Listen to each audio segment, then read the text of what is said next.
ਇੱਕ ਓੰਕਾਰ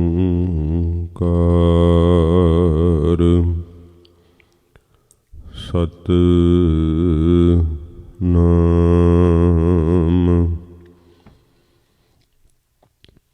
ਕਰਤਾ ਪੁਰਖ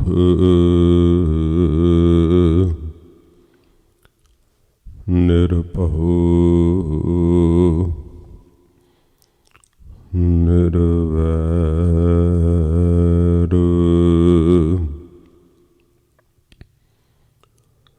ਅਕਾਲ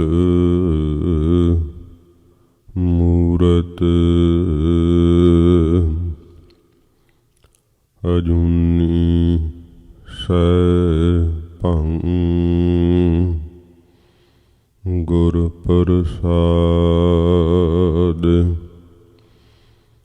ਜਪ ਆਦਿ ਸਚ ਜੁਗਾਦਿ ਸਚ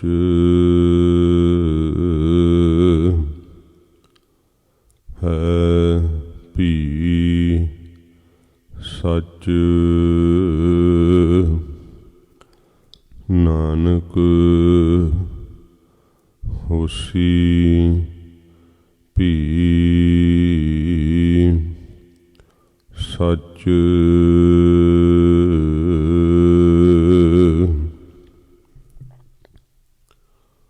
ਮੈਂ ਗਰੀਬ ਸਚ ਟੇਕ ਤੂੰ ਮੇਰੇ ਸਤਿਗੁਰ ਪੂਰੇ ਦੇਖ ਤੁਮਾਰਾ ਦਰਸ਼ਨ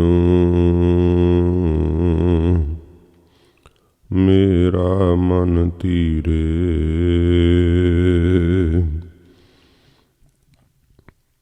ਅਮੈ ਦ੍ਰਿਸ਼ਟ ਸੁਭ ਕਰੈ ਹਰੈ ਅਗ ਪਾਪ ਸਕਲ ਮਲ ਕਾਮ ਕ੍ਰੋਧ ਹਰ ਲੋਭ ਮੋਹ ਵਸ ਕਰੈ ਸਭੈ ਬਲ ਸਦਾ ਸੁਖ ਮਨ ਵਸੈ ਦੁਖ ਸੰਸਾਰੈ ਖੋਵੈ ਗੁਰ ਨਬ ਨਿਧ ਦਰਿਆਉ ਜਨਮ ਹਮ ਕਾਲਖ ਤੋਵੈ ਸੋ ਕਹੂ ਟਲ ਗੁਰ ਸੇਵੀਐ ਅਹਨਿਸ ਸਹਜ ਸੁਭਾਏ ਦਰਸ਼ਨ ਪਰਸੈ ਗੁਰੂ ਕੈ ਜਨਮ ਮਰਨ ਦੁਖ ਜਾਏ ਦਰਸ਼ਨ ਪਰਸੈ ਗੁਰੂ ਕੈ ਜਨਮ ਮਰਨ ਦੁਖ ਜਾਏ। ਸਤਿਨਾਮ ਸ੍ਰੀ ਵਾਹਿਗੁਰੂ ਸਾਹਿਬ ਜੀ। ਜੈਤ ਸ੍ਰੀ ਮਹੱਲਾ ਨਾਵਾਂ। ਇੱਕ ਓੰਕਾਰ ਸਤਿਗੁਰ ਪ੍ਰਸਾਦ। ਭੂਲਿਓ ਮਨ ਮਾਇਆ ਉਰਜਾਇਓ, ਜੋ ਜੋ ਕਰਮ ਕੀਓ ਲਾਲਚ ਲਗ, ਤਿਹ ਤਿਹ ਆਪ ਬੰਧਾਇਓ। ਭੂਲਿਓ ਮਨ ਮਾਇਆ ਉਰਜਾਇਓ, ਜੋ ਜੋ ਕਰਮ ਕੀਓ ਲਾਲਚ ਲਗ, ਤਿਹ ਤਿਹ ਆਪ ਬੰਧਾਇਓ। ਰਹਾਉ ਸਮਝ ਨਾ ਪਰੀ ਬਿਖੈ ਰਸ ਰਚਿਓ, ਜਸ ਹਰਿ ਕੋ ਬਿਸਰਾਇਓ। ਸੰਗ ਸੁਆਮੀ ਸੋ ਜਾਣਿਓ ਨਾਹਨ, ਬਨ ਖੋਜਨ ਕੋ ਧਾਇਓ। ਰਤਨ ਰਾਮ ਘਟ ਹੀ ਕੇ ਭੀਤਰ, ਤਾਕੋ ਗਿਆਨ ਨਾ ਪਾਇਓ। ਜਨ ਨਾਨਕ ਭਗਵੰਤ ਭਜਨ ਬਿਨ, ਬਿਰਥਾ ਜਨਮ ਗਵਾਇਓ। ਰਤਨ ਰਾਮ ਘਟ ਹੀ ਕੇ ਭੀਤਰ, ਤਾਕੋ ਗਿਆਨ ਨਾ ਪਾਇਓ। ਜਨ ਨਾਨਕ ਭਗਵੰਤ ਭਜਨ ਬਿਨ, ਬਿਰਥਾ ਜਨਮ ਗਵਾਇਓ। ਵਾਹਿਗੁਰੂ ਜੀ ਕਾ ਖਾਲਸਾ, ਵਾਹਿਗੁਰੂ ਜੀ ਕੀ ਫਤਿਹ। ਸੱਚੇ ਪਾਤਸ਼ਾਹ ਤਖਤ ਚਬਰ ਛਤਰ ਦੇ ਮਾਲਕ, ਜਗ ਦੀ ਜੋਤ, ਪਤਿਤ ਪਾਵਨ ਧੰਨ ਸਾਹਿਬ ਸ੍ਰੀ ਗੁਰੂ ਗ੍ਰੰਥ ਸਾਹਿਬ ਜੀ ਮਹਾਰਾਜ, ਹਜ਼ੂਰ ਦੀ ਮਹਾਨ ਕਿਰਪਾਲਤਾ ਸਦਕਾ ਸਤਸੰਗਤ ਦਾ ਸੁਭਾਗ ਸਮਾਂ ਆਪਾਂ ਨੂੰ ਪ੍ਰਾਪਤ ਹੋਇਆ ਹੈ। ਸੱਚੇ ਪਾਤਸ਼ਾਹ ਦੀਨ ਦਿਆਲ ਸਤਿਗੁਰੂ ਧੰਨ ਗੁਰੂ ਤੇਗ ਬਹਾਦਰ ਸਾਹਿਬ ਜੀ ਮਹਾਰਾਜ, ਹਜ਼ੂਰ ਦੀ ਉਚਾਰਨ ਕੀਤੀ ਹੋਈ ਪਵਿੱਤਰ ਬਾਣੀ ਦੀ ਲੜੀਵਾਰ ਕਥਾ ਆਪਾਂ ਸਰਵਣ ਕਰ ਰਹੇ ਹਾਂ। ਧਨਾਸਰੀ ਰਾਗ ਵਿੱਚ ਸਤਿਗੁਰੂ ਜੀ ਦੇ ਉਚਾਰਨ ਕੀਤੇ ਹੋਏ 4 ਸ਼ਬਦਾਂ ਦੀ ਕਥਾ ਸੰਪੂਰਨ ਹੋਈ। ਸੱਚੇ ਪਾਤਸ਼ਾਹ ਜੀ ਹੁਣ ਜੈਤਸਰੀ ਰਾਗ ਦੇ ਅੰਦਰ ਮਹਾਰਾਜ ਜੀ ਦੇ ਇੱਥੇ 3 ਸ਼ਬਦ ਸਤਿਗੁਰਾਂ ਜੀ ਦੇ ਉਚਾਰਨ ਕੀਤੇ ਹੋਏ ਹਨ। ਮਹਾਰਾਜ ਜੋ ਬਖਸ਼ਿਸ਼ ਕਰਦੇ ਹੈ, ਪਿਆਰ ਸ਼ਰਧਾ ਨਾਲ ਸਤਿਗੁਰੂ ਜੀ ਦਾ ਅੰਮ੍ਰਿਤ ਉਪਦੇਸ਼ ਸਰਵਣ ਕਰੀਏ। ਸਤਿਗੁਰੂ ਜੀ ਦੇ ਪਾਵਨ ਚਰਨਾਂ ਦਾ ਧਿਆਨ ਕਰਦੇ ਹੋਏ ਆਖੋ ਜੀ ਸਤਿਨਾਮ ਸ਼੍ਰੀ ਵਾਹਿਗੁਰੂ ਸਾਹਿਬ ਜੀ। ਸਤਿਨਾਮ ਸ਼੍ਰੀ ਵਾਹਿਗੁਰੂ ਸਾਹਿਬ ਜੀ।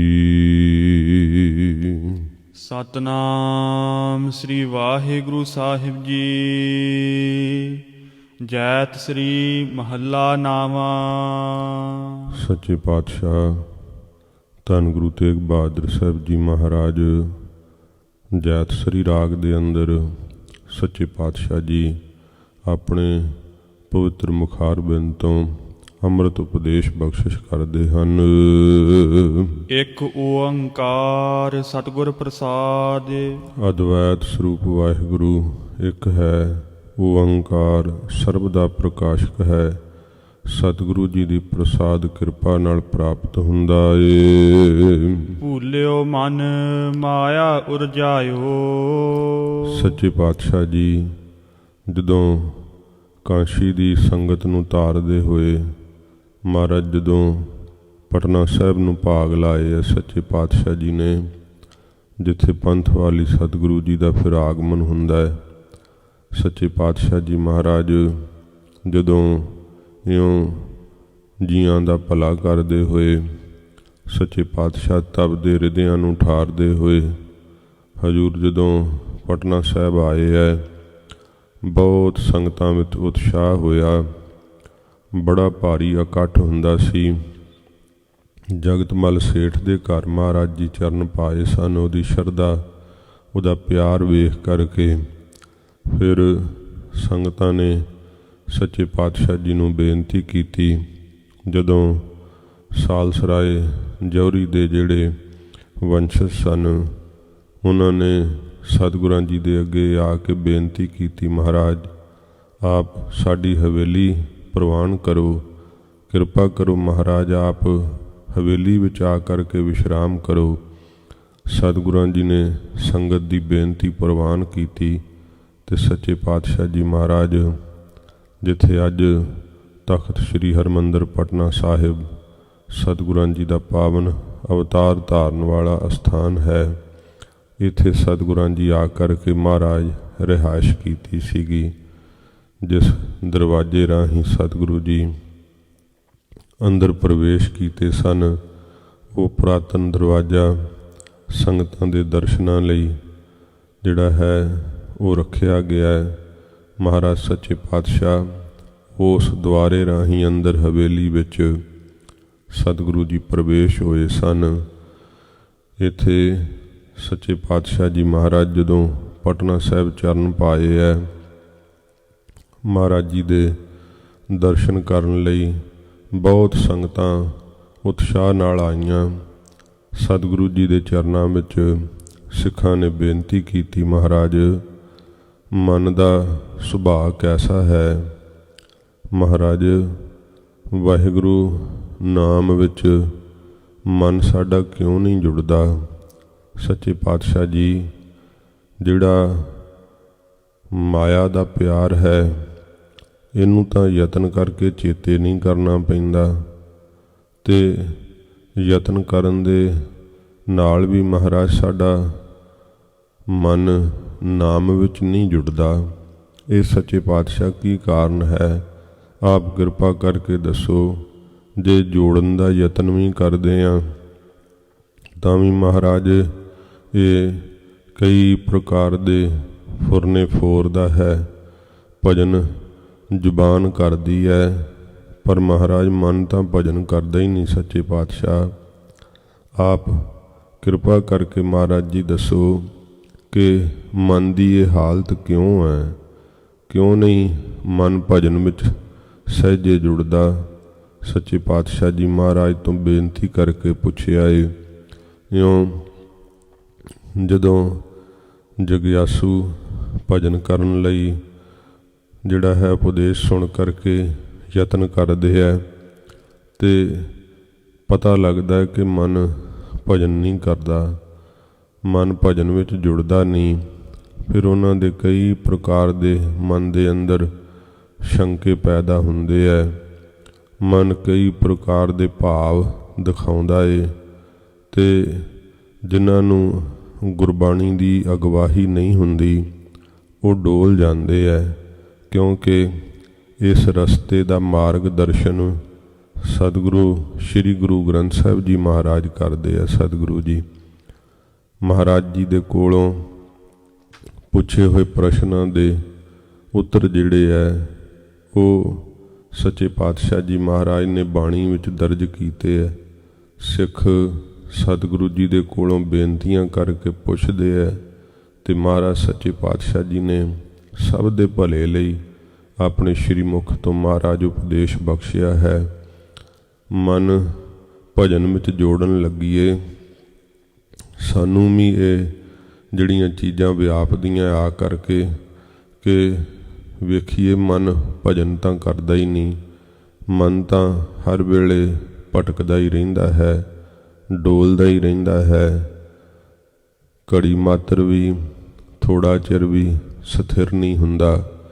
ਤੇ ਫਿਰ ਪਤਾ ਲੱਗ ਜਾਂਦਾ ਹੈ ਕਿ ਮਨ ਮੇਰੇ ਵਸੀਕਾਰ ਨਹੀਂ ਹੈ, ਮਨ ਉੱਤੇ ਮੇਰਾ ਜਿਹੜਾ ਹੈ ਉਹ ਕੰਟਰੋਲ ਨਹੀਂ, ਮਨ ਮੇਰਾ ਬੇਕਾਬੂ ਹੋ ਗਿਆ। ਇਹ ਜਦੋਂ ਮੋੜਨ ਲੱਗੀਏ ਮਨ ਨੂੰ ਆਪਣੇ ਅਨੁਸਾਰ ਗੁਰੂ ਜੀ ਦੀ ਸਿੱਖਿਆ ਸੁਣ ਕਰਕੇ, ਤੇ ਫਿਰ ਪਤਾ ਚੱਲਦਾ ਹੈ ਕਿ ਮਨ ਅਮੋੜ ਹੈ, ਮੁੜਦਾ ਨਹੀਂ ਹੈ। ਫਿਰ ਗੁਰੂ ਸਾਹਿਬ ਜੀ ਕਿਰਪਾ ਕਰਕੇ ਸਿੱਖਿਆ ਦਿੰਦੇ ਹੈ। ਜਿਵੇਂ ਮਹਾਰਾਜ ਨੂੰ ਹੁਣ ਸਿੱਖਾਂ ਨੇ ਪੁੱਛਿਆ, ਗਰੀਬ ਨਵਾਜ਼ ਬੜਾ ਅਸੀਂ ਯਤਨ ਕਰਦੇ ਹਾਂ ਪਰ ਤਾਂ ਵੀ ਮਹਾਰਾਜ ਭਜਨ ਵਿੱਚ ਮਨ ਲੱਗਦਾ ਨਹੀਂ ਹੈ, ਤੇ ਹੋਰ ਨਾ ਸੰਸਾਰ ਦੇ ਕੰਮਾਂ ਦਾ ਨਿਰਯਤਨ ਹੀ ਧਿਆਨ ਉਧਰ ਨੂੰ ਗਿਆ ਰਹਿੰਦਾ ਹੈ। ਮਹਾਰਾਜ ਉਧਰ ਤਾਂ ਯਤਨ ਵੀ ਨਹੀਂ ਕਰਦੇ, ਤਾਂ ਵੀ ਮਨ ਉਹਨਾਂ ਦੀ ਪੂਰਤੀ ਲਈ ਬੜਾ ਜ਼ਿਆਦਾ ਤਤਪਰ ਰਹਿੰਦਾ ਹੈ। ਇਹਦਾ ਮਹਾਰਾਜ ਕੀ ਕਾਰਨ ਹੈ? ਆਪ ਕਿਰਪਾ ਕਰਕੇ ਦੱਸੋ। ਭਜਨ ਵਿੱਚ ਕਿਉਂ ਨਹੀਂ ਮਨ ਲੱਗਦਾ? ਤਾਂ ਸਤਿਗੁਰੂ ਜੀ ਸਿੱਖਾਂ ਦੀ ਬੇਨਤੀ ਹਜ਼ੂਰ ਸੁਣ ਕੇ ਧੰਨ ਗੁਰੂ ਤੇਗ ਬਹਾਦਰ ਸਾਹਿਬ ਜੀ ਮਹਾਰਾਜ ਸੱਚੇ ਪਾਤਸ਼ਾਹ, ਜਿਨ੍ਹਾਂ ਦੇ ਦਰਸ਼ਨ ਕਰਨ ਨਾਲ ਹੀ ਨਾਮ ਚੇਤਾ ਆਉਂਦਾ ਹੈ, ਧੰਨ ਸੱਚੇ ਪਾਤਸ਼ਾਹ ਜੀ ਜਿਨ੍ਹਾਂ ਦੇ ਪਾਵਨ ਦਰਸ਼ਨ ਕਰਕੇ ਪਾਪੀ ਵੀ ਉਧਰ ਗਏ, ਧੰਨ ਗੁਰੂ ਤੇਗ ਬਹਾਦਰ ਸਾਹਿਬ ਜੀ ਆਪਣੇ ਪਵਿੱਤਰ ਸ਼੍ਰੀ ਕੰਠ ਤੋਂ ਬਖਸ਼ਿਸ਼ ਕਰਦੇ ਹਨ। ਭੂਲਿਓ ਮਨ ਮਾਇਆ ਉਰਜਾਇਓ। ਸੱਚੇ ਪਾਤਸ਼ਾਹ ਮਹਾਰਾਜ ਕਹਿੰਦੇ ਨੇ, ਗੁਰਸਿੱਖੋ, ਮਨ ਆਪਣੇ ਅਸਲ ਸਰੂਪ ਨੂੰ ਭੁੱਲ ਗਿਆ ਏ। ਮਨ ਨਹੀਂ ਇਸ ਗੱਲ ਨੂੰ ਜਾਣਦਾ ਕਿ ਉਸ ਦਾ ਅਸਲ ਸਰੂਪ ਕੀ ਹੈ। ਭੁੱਲ ਕਰਕੇ ਜਿਹੜਾ ਹੈ ਇਹ ਮਨ ਬਣ ਗਿਆ ਕਿ ਤੂੰ ਜੀਵ ਹੈ, ਤੂੰ ਸਰੀਰ ਹੈ।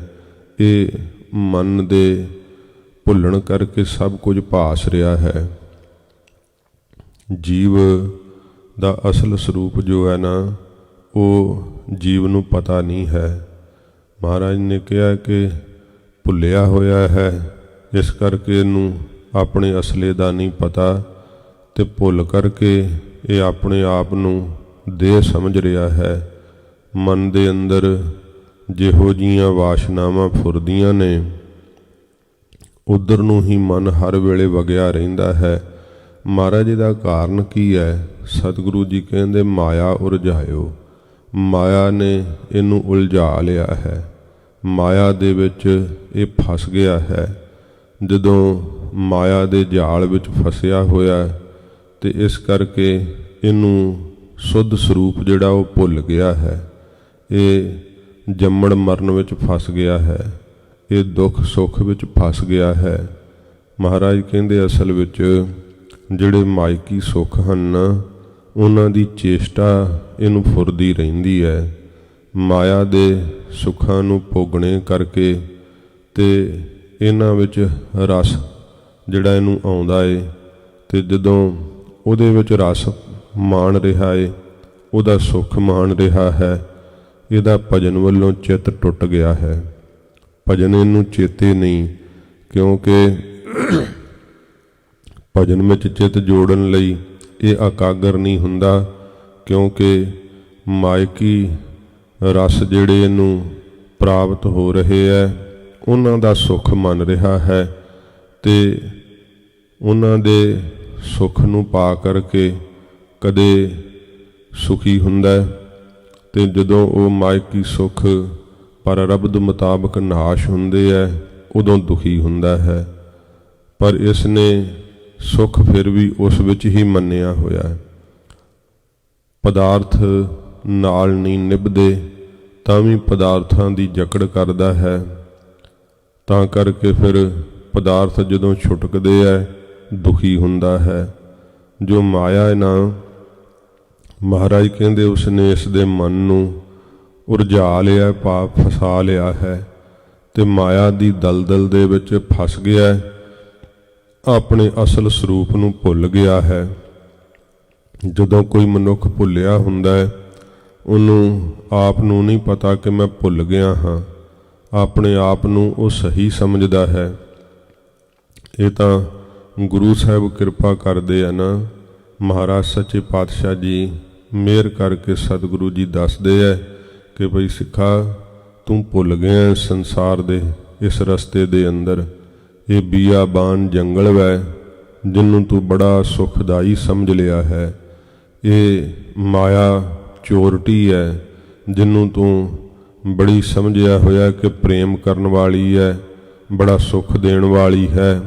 ਪਰ ਇਹ ਮਾਇਆ ਤੈਨੂੰ ਮੋਹ ਕਰਕੇ, ਆਪਣੇ ਵੱਲ ਲਾ ਕਰਕੇ ਤੈਨੂੰ ਨਰਕਾਂ 'ਚ ਪਾਉਣ ਵਾਲੀ ਹੈ, ਤੇਰੀ ਅਧੋਗਤੀ ਕਰਨ ਵਾਲੀ ਹੈ।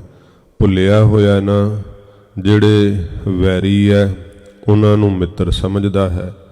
ਕਾਮ ਕ੍ਰੋਧ ਲੋਭ ਮੋਹ ਹੰਕਾਰ ਇਹਦੇ ਵੈਰੀ ਹਨ, ਪਰ ਉਹਨਾਂ ਨਾਲ ਕਿੰਨਾ ਪਿਆਰ ਕਰਦਾ ਹੈ। ਵੈਰੀ ਸੰਗ ਹੇਤ ਸਾਜਨ ਤਿਆਗ ਕਰੇ। ਜਿਹੜੇ ਸਤ ਸੰਤੋਖ ਦਇਆ ਧਰਮ ਸੁਭ ਗੁਣ ਨੇ, ਉਹ ਇਹਦੇ ਸੱਜਣ ਨੇ, ਪਰ ਉਹਨਾਂ ਦਾ ਤਿਆਗ ਕਰ ਛੱਡਿਆ। ਉਹਨਾਂ ਨੂੰ ਬੜਾ ਦੁਖਦਾਈ ਸਮਝਦਾ ਹੈ। ਤੋ ਸੱਚੇ ਪਾਤਸ਼ਾਹ ਮਹਾਰਾਜ ਕਹਿੰਦੇ, ਭੁੱਲਿਆ ਹੀ ਹੋਇਆ ਨਾ ਮਨ।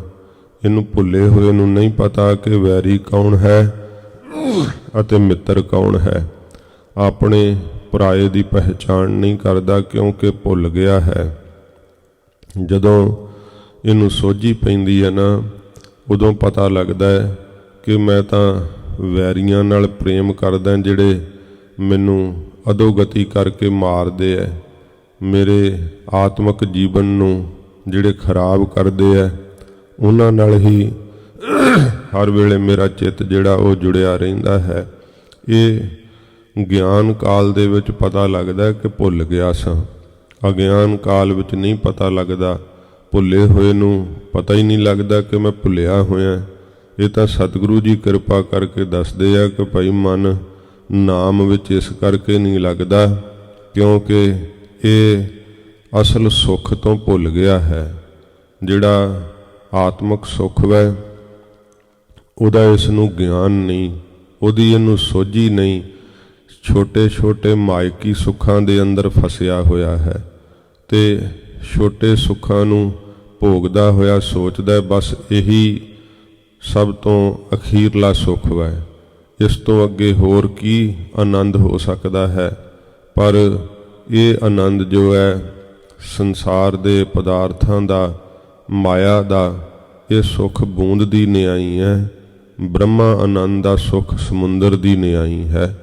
ਜਦੋਂ ਵੱਡਾ ਆਨੰਦ ਪ੍ਰਾਪਤ ਹੁੰਦਾ ਹੈ ਤਾਂ ਇਹਨੂੰ ਸੋਝੀ ਪੈਂਦੀ ਹੈ ਤੇ ਫਿਰ ਆਨੰਦ ਦੇ ਸੁੱਖ ਨੂੰ ਪ੍ਰਾਪਤ ਕਰਦਾ, ਉਸ ਆਨੰਦ ਨੂੰ ਮਾਣਦਾ ਹੋਇਆ ਇਹ ਆਪਣੇ ਸਰੂਪ ਨੂੰ, ਅਸਲ ਨੂੰ ਜਾਣ ਲੈਂਦਾ ਹੈ। ਫਿਰ ਇਹਨੂੰ ਪਤਾ ਲੱਗਦਾ ਕਿ ਮੈਂ ਭੁੱਲਿਆ ਹੋਇਆ ਸਾਂ। ਜੇ ਕੋਈ ਰਾਜਾ ਹੋਵੇ ਤੇ ਆਪਣੇ ਰਾਜਪੁਣੇ ਨੂੰ ਭੁੱਲ ਜਾਵੇ ਤੇ ਭਿਖਾਰੀ ਬਣ ਜਾਵੇ ਤੇ ਫਿਰ ਉਹਨੂੰ ਕੋਈ ਜਿਹੜਾ ਚੇਤਾ ਕਰਾ ਦੇਵੇ ਕਿ ਤੂੰ ਰਾਜਾ ਏ, ਤੂੰ ਭਿਖਾਰੀ ਨਹੀਂ ਹੈ, ਤੇ ਫਿਰ ਉਹਨੂੰ ਆਪਣਾ ਅਸਲ ਸਰੂਪ ਚੇਤੇ ਆ ਜਾਵੇ। ਫਿਰ ਉਹ ਤਖਤ ਤੇ ਬੈਠ ਕੇ ਰਾਜ ਕਰਨ ਲੱਗ ਜਾਂਦਾ ਹੈ। ਇਸ ਤਰ੍ਹਾਂ ਇਹ ਜੀਵ ਇੰਦਰੀਆਂ ਦੇ ਆਖੇ ਲੱਗਦਾ ਹੈ। ਮਨ ਇੰਦਰੀਆਂ ਨੂੰ ਜਿੱਧਰ ਨੂੰ ਚਾਹੇ ਉਧਰ ਨੂੰ ਚਲਾਉਂਦਾ ਹੈ। ਇਹ ਜੀਵ ਭਿਖਾਰੀ ਦੀ ਨਿਆਈ ਬਣ ਗਿਆ। ਆਪਣੇ ਸੁੱਧ ਸਰੂਪੋਂ ਜੋ ਰਾਜਾ ਸਰੂਪ ਹੈ, ਸਾਖੀ ਚੇਤਨ ਨੂੰ ਨਹੀਂ ਜਾਣਦਾ। ਇਸ ਕਰਕੇ ਭਿਖਾਰੀਆਂ ਦੀ ਨਿਆਈ ਇਹਦੀ ਹਾਲਤ ਹੋ ਰਹੀ ਹੈ। ਜਿਵੇਂ ਪ੍ਰਮਾਣ ਦੇ ਕੇ ਭਗਤ ਜੀ ਨੇ ਕਿਹਾ ਨਾ, ਨਰਪਤ ਏਕ ਸਿੰਘਾਸਨ ਸੋਇਆ, ਸੁਪਨੇ ਭਇਆ ਭਿਖਾਰੀ, ਅਛਤ ਰਾਜ ਵਿਛਰਤ ਦੁਖ ਪਾਇਆ, ਸੋ ਗਤ ਭਈ ਹਮਾਰੀ। ਇਹ ਰਾਜੇ ਦਾ ਪ੍ਰਮਾਣ ਦਿੱਤਾ ਕਿ ਇੱਕ ਰਾਜਾ ਜਿਹੜਾ ਸੀ ਉਹ ਸਿੰਘਾਸਨ ਤੇ ਸੌਂ ਗਿਆ ਤੇ ਜਦੋਂ ਸੁੱਤੇ ਪਏ ਨੂੰ ਨੀਂਦ ਆ ਗਈ, ਐਡਾ ਵੱਡਾ ਰਾਜ ਨਾਸ਼ ਹੋ ਗਿਆ ਤੇ ਜਿਹੜਾ ਸੀ ਸੁਪਨੇ ਦੇ ਵਿੱਚ ਫਿਰ ਭਿਖਾਰੀ ਬਣ ਗਿਆ। ਸੁਪਨੇ ਭਇਆ ਭਿਖਾਰੀ, ਅਛਤ ਰਾਜ ਵਿਛਰਤ ਦੁਖ ਪਾਇਆ। ਇੰਨਾ ਸੋਹਣਾ ਰਾਜ ਸੀ, ਸਾਰਾ ਉਹਦੇ ਵਿਛੜਨੇ ਕਰਕੇ, ਰਾਜ ਦੇ ਨਾਸ਼ ਹੋਣੇ ਕਰਕੇ ਬੜਾ ਦੁੱਖ ਪਾਇਆ ਉਹਨੇ, ਸੁਪਨੇ 'ਚ ਹੀ ਪਾਇਆ ਨਾ। ਤੇ ਨਾਲ ਭਗਤ ਜੀ ਕਹਿੰਦੇ ਸੋ ਗਤ ਭਈ ਹਮਾਰੀ, ਉਹ ਗਤ ਹਾਲਤ ਜਿਹੜੀ ਉਹ ਸਾਡੀ ਹੋ ਗਈ, ਜਿਵੇਂ ਉਹ ਰਾਜੇ ਦੀ ਹਾਲਤ ਹੋਈ ਹੈ। ਰਾਜਾ ਨੀਂਦ ਦੇ ਵਸੀਕਾਰ ਹੋ ਗਿਆ, ਸੁਪਨੇ ਵਿੱਚ ਚਲੇ ਗਿਆ, ਉਹਨੂੰ ਆਪਣਾ ਰਾਜਾਪੁਣਾ ਭੁੱਲ ਹੀ ਗਿਆ। ਸੁਪਨੇ 'ਚ ਕੀ ਬਣ ਗਿਆ? ਭਿਖਾਰੀ। ਇਸ ਤਰ੍ਹਾਂ ਜੀਵ ਨੂੰ ਇਹ ਅਵਿਦਿਆ ਰੂਪੀ ਨੀਂਦ ਆ ਗਈ ਹੈ ਤੇ ਸੰਸਾਰ ਰੂਪੀ ਸੁਪਨਾ ਆ ਗਿਆ ਹੈ ਤੇ ਇਹ ਸੁਪਨੇ ਦੇ ਅੰਦਰ ਆਪਣੇ ਅਸਲ ਸਰੂਪ ਦਾ ਸੁੱਖ ਜਿਹੜਾ ਨਾ, ਆਤਮਿਕ ਆਨੰਦ ਦਾ ਸੁੱਖ ਜੋ ਰਾਜੇ ਦੀ ਨਿਆਈ ਹੈ, ਜੋ ਬ੍ਰਹਮ ਦੀ ਅਭੇਦਤਾ ਹੈ, ਉਸ ਨੂੰ ਭੁੱਲ ਗਿਆ ਹੈ ਤੇ ਭਿਖਾਰੀ ਕੀ ਜੀਵ ਬਣ ਗਿਆ ਹੈ।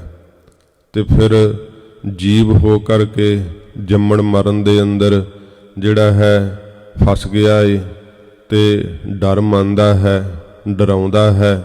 ਇਸ ਤਰ੍ਹਾਂ ਲੋਭ ਕਰਦਾ ਪਦਾਰਥਾਂ ਦਾ, ਸਭ ਔਗਣਾਂ ਦੇ ਅੰਦਰ ਫਸ ਗਿਆ ਹੈ ਕਿਉਂਕਿ ਇਹਨੂੰ ਆਪਣਾ ਅਸਲ ਸਰੂਪ ਜਿਹੜਾ ਉਹ ਭੁੱਲ ਗਿਆ ਹੈ। ਅਵਿਦਿਆ ਦੀ ਗਾੜੀ ਨੀਂਦ ਵਿੱਚ ਸੰਸਾਰ ਰੂਪੀ ਸੁਪਨੇ ਦੇ ਅੰਦਰ ਹੀ ਉਲਝ ਗਿਆ ਹੈ ਤੇ ਜਦੋਂ ਕੁਝ ਪ੍ਰਾਪਤ ਹੁੰਦਾ ਹੈ ਖੁਸ਼ ਹੋ ਜਾਂਦਾ ਹੈ, ਨੁਕਸਾਨ ਹੁੰਦਾ ਹੈ ਰੋਣ ਲੱਗ ਜਾਂਦਾ ਹੈ। ਇਹਨੂੰ ਆਪਣੇ ਅਸਲ ਸਰੂਪ ਨੂੰ ਚੇਤਾ ਕਰਨਾ ਭੁੱਲ ਹੀ ਗਿਆ ਹੈ ਕਿ ਮੈਂ ਰਾਜਾ ਸੀਗਾ। ਜੀਵ ਨੂੰ ਭੁੱਲ ਹੀ ਗਿਆ ਕਿ ਮੈਂ ਬ੍ਰਹਮ ਦੀ ਅੰਸ਼ ਹਾਂ, ਮੈਂ ਵਾਹਿਗੁਰੂ ਤੋਂ ਜਿਹੜਾ ਹੈ ਉਹ ਮੇਰਾ ਉਤਪਤੀ ਹੋਈ ਹੈ, ਆਪਣੇ ਅਸਲ ਸਰੂਪ ਨੂੰ ਪਹਿਚਾਣਦਾ ਨਹੀਂ ਤੇ ਇਉਂ ਸੰਸਾਰ ਰੂਪੀ ਸੁਪਨੇ ਦੇ ਅੰਦਰ ਜੀਵ ਫਿਰ ਭਿਖਾਰੀਆਂ ਦੀ ਤਰ੍ਹਾਂ ਠੋਕਰਾਂ ਖਾਂਦਾ ਹੈ। ਬੜੀ ਇਹਦੀ ਬੁਰੀ ਹਾਲਤ ਹੁੰਦੀ ਹੈ, ਕਦੇ ਰੋਂਦਾ ਕਦੇ ਹੱਸਦਾ ਤੇ ਇਸ ਤਰ੍ਹਾਂ ਮਹਾਰਾਜ ਕਹਿੰਦੇ ਨੇ ਭੁੱਲ ਗਿਆ ਹੈ ਆਪਣੇ ਅਸਲ ਸਰੂਪ ਨੂੰ। ਇਹਨੂੰ ਚੇਤਾ ਹੀ ਨਹੀਂ ਕਿ ਇਹ ਤਾਂ ਬ੍ਰਹਮ ਸਰੂਪ ਹੈ, ਰਾਜੇ ਦੀ ਨਿਆਈ ਹੈ। ਜੀਵ ਦੀ ਨਿਆਈ ਭਿਖਾਰੀ ਬਣ ਕਰਕੇ ਤੁਰਿਆ ਫਿਰਦਾ। ਸੱਚੇ ਪਾਤਸ਼ਾਹ ਜੀ ਕਹਿੰਦੇ ਨੇ ਭੁੱਲਿਓ ਮਨ ਮਾਇਆ ਉਰਝਾਇਓ। ਮਾਇਆ ਨੇ ਉਲਝਾ ਲਿਆ ਹੈ, ਫਸਾ ਲਿਆ ਹੈ ਆਪਣੇ ਰੰਗ ਤਮਾਸ਼ਿਆਂ ਦੇ ਅੰਦਰ ਤੇ ਆਪਣੇ ਅਸਲ ਸਰੂਪ ਵੱਲੋਂ ਜਿਹੜਾ ਹੈ ਇਹ ਮਨ ਭੁੱਲ ਗਿਆ ਹੈ। ਇਹਨੂੰ ਚੇਤਾ ਹੀ ਨਹੀਂ ਰਿਹਾ ਕਿ ਮੈਂ ਬ੍ਰਹਮ ਸਰੂਪ ਹਾਂ। ਇਸੇ ਕਰਕੇ ਮਹਾਰਾਜ ਨੇ ਕਿਹਾ ਨਾ, ਮਨ ਤੂੰ ਜੋਤ ਸਰੂਪ ਹੈ, ਆਪਣਾ ਮੂਲ ਪਛਾਣ ਤੂੰ ਮਨ ਨਹੀਂ ਹੈ, ਤੂੰ ਜੋਤ ਸਰੂਪ ਹੈ। ਆਪਣੇ ਆਪ 'ਚ ਹੀ ਤੂੰ ਕੰਧ ਮਾਰ ਲਈ ਹੈ ਪਰਮੇਸ਼ਰ ਵੱਲੋਂ, ਬ੍ਰਹਮ ਵੱਲੋਂ ਤੇ ਆਪਣੇ ਮਨ ਦੀ ਮਨੌਤ ਵਿੱਚ ਫਸ ਗਿਆ ਹੈ। ਸਤਿਗੁਰੂ ਜੀ ਕਹਿੰਦੇ ਨੇ ਭੁੱਲ ਗਿਆ ਹੈ ਆਪਣੇ ਸਾਖੀ ਚੇਤਨ ਸਰੂਪ ਨੂੰ। ਭੁੱਲਿਆ ਤਾਂ ਇਹ ਸਿੱਖੋ ਮਾਇਆ ਦੇ ਸੁੱਖਾਂ ਵਿੱਚ ਫਸ ਗਿਆ ਮਨ, ਇਸ ਕਰਕੇ ਭਜਨ ਵਿੱਚ ਨਹੀਂ ਲੱਗਦਾ ਹੈ। ਵਾਹਿਗੁਰੂ ਦੇ ਚਿੰਤਨ ਵਿੱਚ ਮਨ ਜਿਹੜਾ ਨਹੀਂ ਲੱਗਦਾ, ਫੁਰਨੇ ਕਰਦਾ ਰਹਿੰਦਾ ਹਰ ਵੇਲੇ। ਜਿਵੇਂ ਪਾਰੇ ਨੂੰ ਕੱਚੇ ਨੂੰ ਉਂਗਲ ਥੱਲੇ ਦਬਾਉਣ ਦਾ ਯਤਨ ਕਰੀਏ ਤੇ ਨਹੀਂ ਦਬਾਇਆ ਜਾਂਦਾ, ਪਾਸੇ ਨੂੰ ਨਿਕਲ ਜਾਂਦਾ ਹੈ। ਜਦੋਂ ਇਹਨੂੰ ਸਿਮਰਨ ਰੂਪੀ ਉਂਗਲ ਥੱਲੇ ਦਬਾਉਣ ਲੱਗੀਏ ਨਾ ਤੇ ਪਾਸੇ ਨਿਕਲ ਜਾਂਦਾ ਹੈ। ਕਦੇ ਵੀ ਸਿਮਰਨ ਵਿੱਚ ਇਕਾਗਰ ਚਿੱਤ ਹੋ ਕਰਕੇ ਨਹੀਂ ਲੱਗਦਾ, ਭਜਨ ਵਿੱਚ ਨਹੀਂ ਜੁੜਦਾ, ਕਿਉਂਕਿ ਮਾਇਆ ਦੇ ਵਿੱਚ ਉਲਝ ਗਿਆ ਹੈ, ਫਸ ਗਿਆ ਹੈ ਬੁਰੀ ਤਰ੍ਹਾਂ। ਆਪਣੇ ਅਸਲ ਸਰੂਪ ਨੂੰ ਨਹੀਂ ਪਹਿਚਾਣਦਾ, ਜੀਵ ਬਣਿਆ ਹੋਇਆ ਏ। ਜੋ ਜੋ ਕਰਮ ਕੀਓ ਲਾਲਚ ਲੱਗ।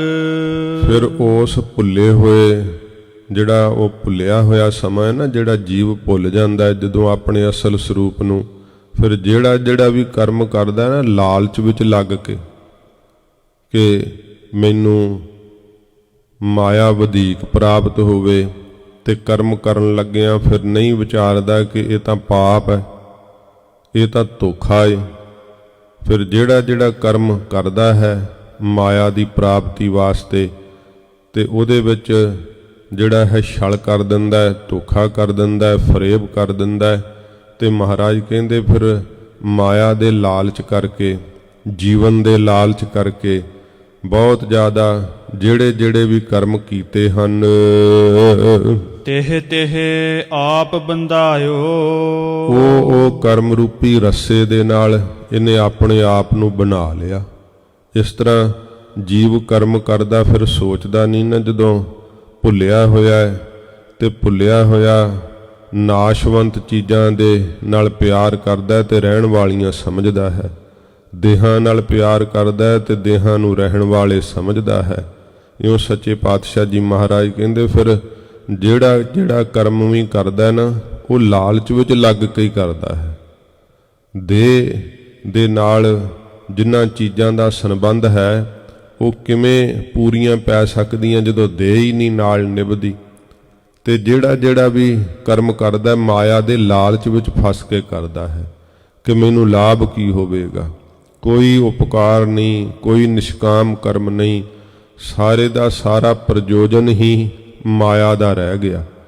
ਤੇ ਫਿਰ ਬਾਹਰੋਂ ਕਹਿਣ ਨੂੰ ਦਿਖਾਵਾ ਹੁੰਦਾ ਕਿ ਮੈਂ ਧਰਮ ਦਾ ਕਰਮ ਕਰ ਰਿਹਾ ਹਾਂ, ਅੰਦਰ ਪ੍ਰਯੋਜਨ ਲਾਲਚ ਹੁੰਦਾ ਹੈ ਮਾਇਆ ਦਾ। ਤੇ ਸਤਿਗੁਰੂ ਜੀ ਕਹਿੰਦੇ ਭਾਈ ਫਿਰ ਬਾਹਰੋਂ ਤਾਂ ਦਿਖਾਵਾ ਹੈ ਕਿ ਅਸੀਂ ਧਰਮ ਦਾ ਕਰਮ ਕਰ ਰਹੇ ਹਾਂ, ਕਈ ਪ੍ਰਕਾਰ ਦੇ ਧਰਮ ਦੇ ਕਰਮ ਨੇ, ਪਰ ਉਹਨਾਂ ਦੇ ਨਾਂ ਤੇ ਵੀ ਧਰਮ ਦੇ ਨਾਂ ਤੇ ਮਾਇਆ ਇਕੱਠੀ ਕਰ ਲਈ ਤੇ ਵਿੱਚ ਲਾਲਚ ਸੀਗਾ ਆਪਣੇ, ਜੇ ਕਰਕੇ ਧਰਮ ਦੇ ਅਨੁਸਾਰ ਖਰਚੀ ਨਾ, ਜੀਆਂ ਦੇ ਭਲੇ ਵਾਸਤੇ ਉਹ ਲਾਈ ਨਾ, ਤੇ ਫਿਰ ਕਿਵੇਂ ਵੱਜ ਜਾਂਦਾ ਜੀਵ। ਕਿਉਂਕਿ ਜਿਹਨੇ ਜਿਹੜਾ ਸੰਕਲਪ ਕਰਕੇ ਮਾਇਆ ਦਿੱਤੀ ਹੈ ਨਾ, ਉਹ ਸੰਕਲਪ ਜਿਹੜੇ ਫਿਰ ਜੀਵ ਨੂੰ ਉਹ ਫਿਰ ਭੋਗਣੇ ਪੈਂਦੇ ਆ, ਉਹ ਸਾਰਾ ਲੇਖਾ ਚੁਕਾਉਣਾ ਪੈਂਦਾ ਹੈ। ਸੱਚੇ ਪਾਤਸ਼ਾਹ ਮਹਾਰਾਜ ਕਹਿੰਦੇ ਨੇ, ਭੁੱਲਿਆ ਹੋਇਆ ਲਾਲਚ ਵਿੱਚ ਫਸ ਕੇ ਮਾਇਆ ਦਾ ਇੰਨਾ ਸੁੱਖ ਮਾਣਦਾ ਹੈ, ਤੇ ਜਿਹੜਾ ਵੀ ਕੰਮ ਕਰਦਾ ਨਾ, ਫਿਰ ਮਹਾਰਾਜ ਕਹਿੰਦੇ ਲਾਲਚ ਵਿੱਚ ਲੱਗ ਕੇ ਕਰਦਾ। ਜੋ ਜੋ ਕਰਮ ਕੀਓ ਲਾਲਚ ਲੱਗ, ਜਿਹੜਾ ਕੰਮ ਵੀ ਫਿਰ ਕੀਤਾ ਲਾਲਚ ਵਿੱਚ ਲੱਗ ਕਰਕੇ, ਤੇਹ ਆਪ ਬੰਧਾਇਓ। ਉਸੇ ਕਰਮ ਰੂਪੀ ਰੱਸੇ ਨਾਲ ਇਹਨੇ ਆਪਣੇ ਆਪ ਨੂੰ ਕੈਦੀ ਕਰ ਲਿਆ ਹੈ, ਆਪਣੇ ਆਪ ਨੂੰ ਬਣਵਾ ਲਿਆ ਹੈ। ਆਪ ਹੀ ਇਹ ਕਈ ਕਲਪ ਕਾਲ ਤੱਕ ਕੈਦੀ ਬਣ ਬੈਠਦਾ ਹੈ, ਕਿਉਂਕਿ ਮਹਾਰਾਜ ਜੀ ਨੇ ਕਿਹਾ ਕਰਮ ਨੂੰ ਕਰਨ ਲੱਗਿਆਂ ਜ਼ਰੂਰ ਵਿਚਾਰਨਾ ਚਾਹੀਦਾ। ਕਦੇ ਧੋਖੇ ਨਾਲ, ਲਾਲਚ ਨਾਲ, ਫਰੇਬ ਨਾਲ ਕੋਈ ਵੀ ਕਰਮ ਨਹੀਂ ਕਰਨਾ ਚਾਹੀਦਾ।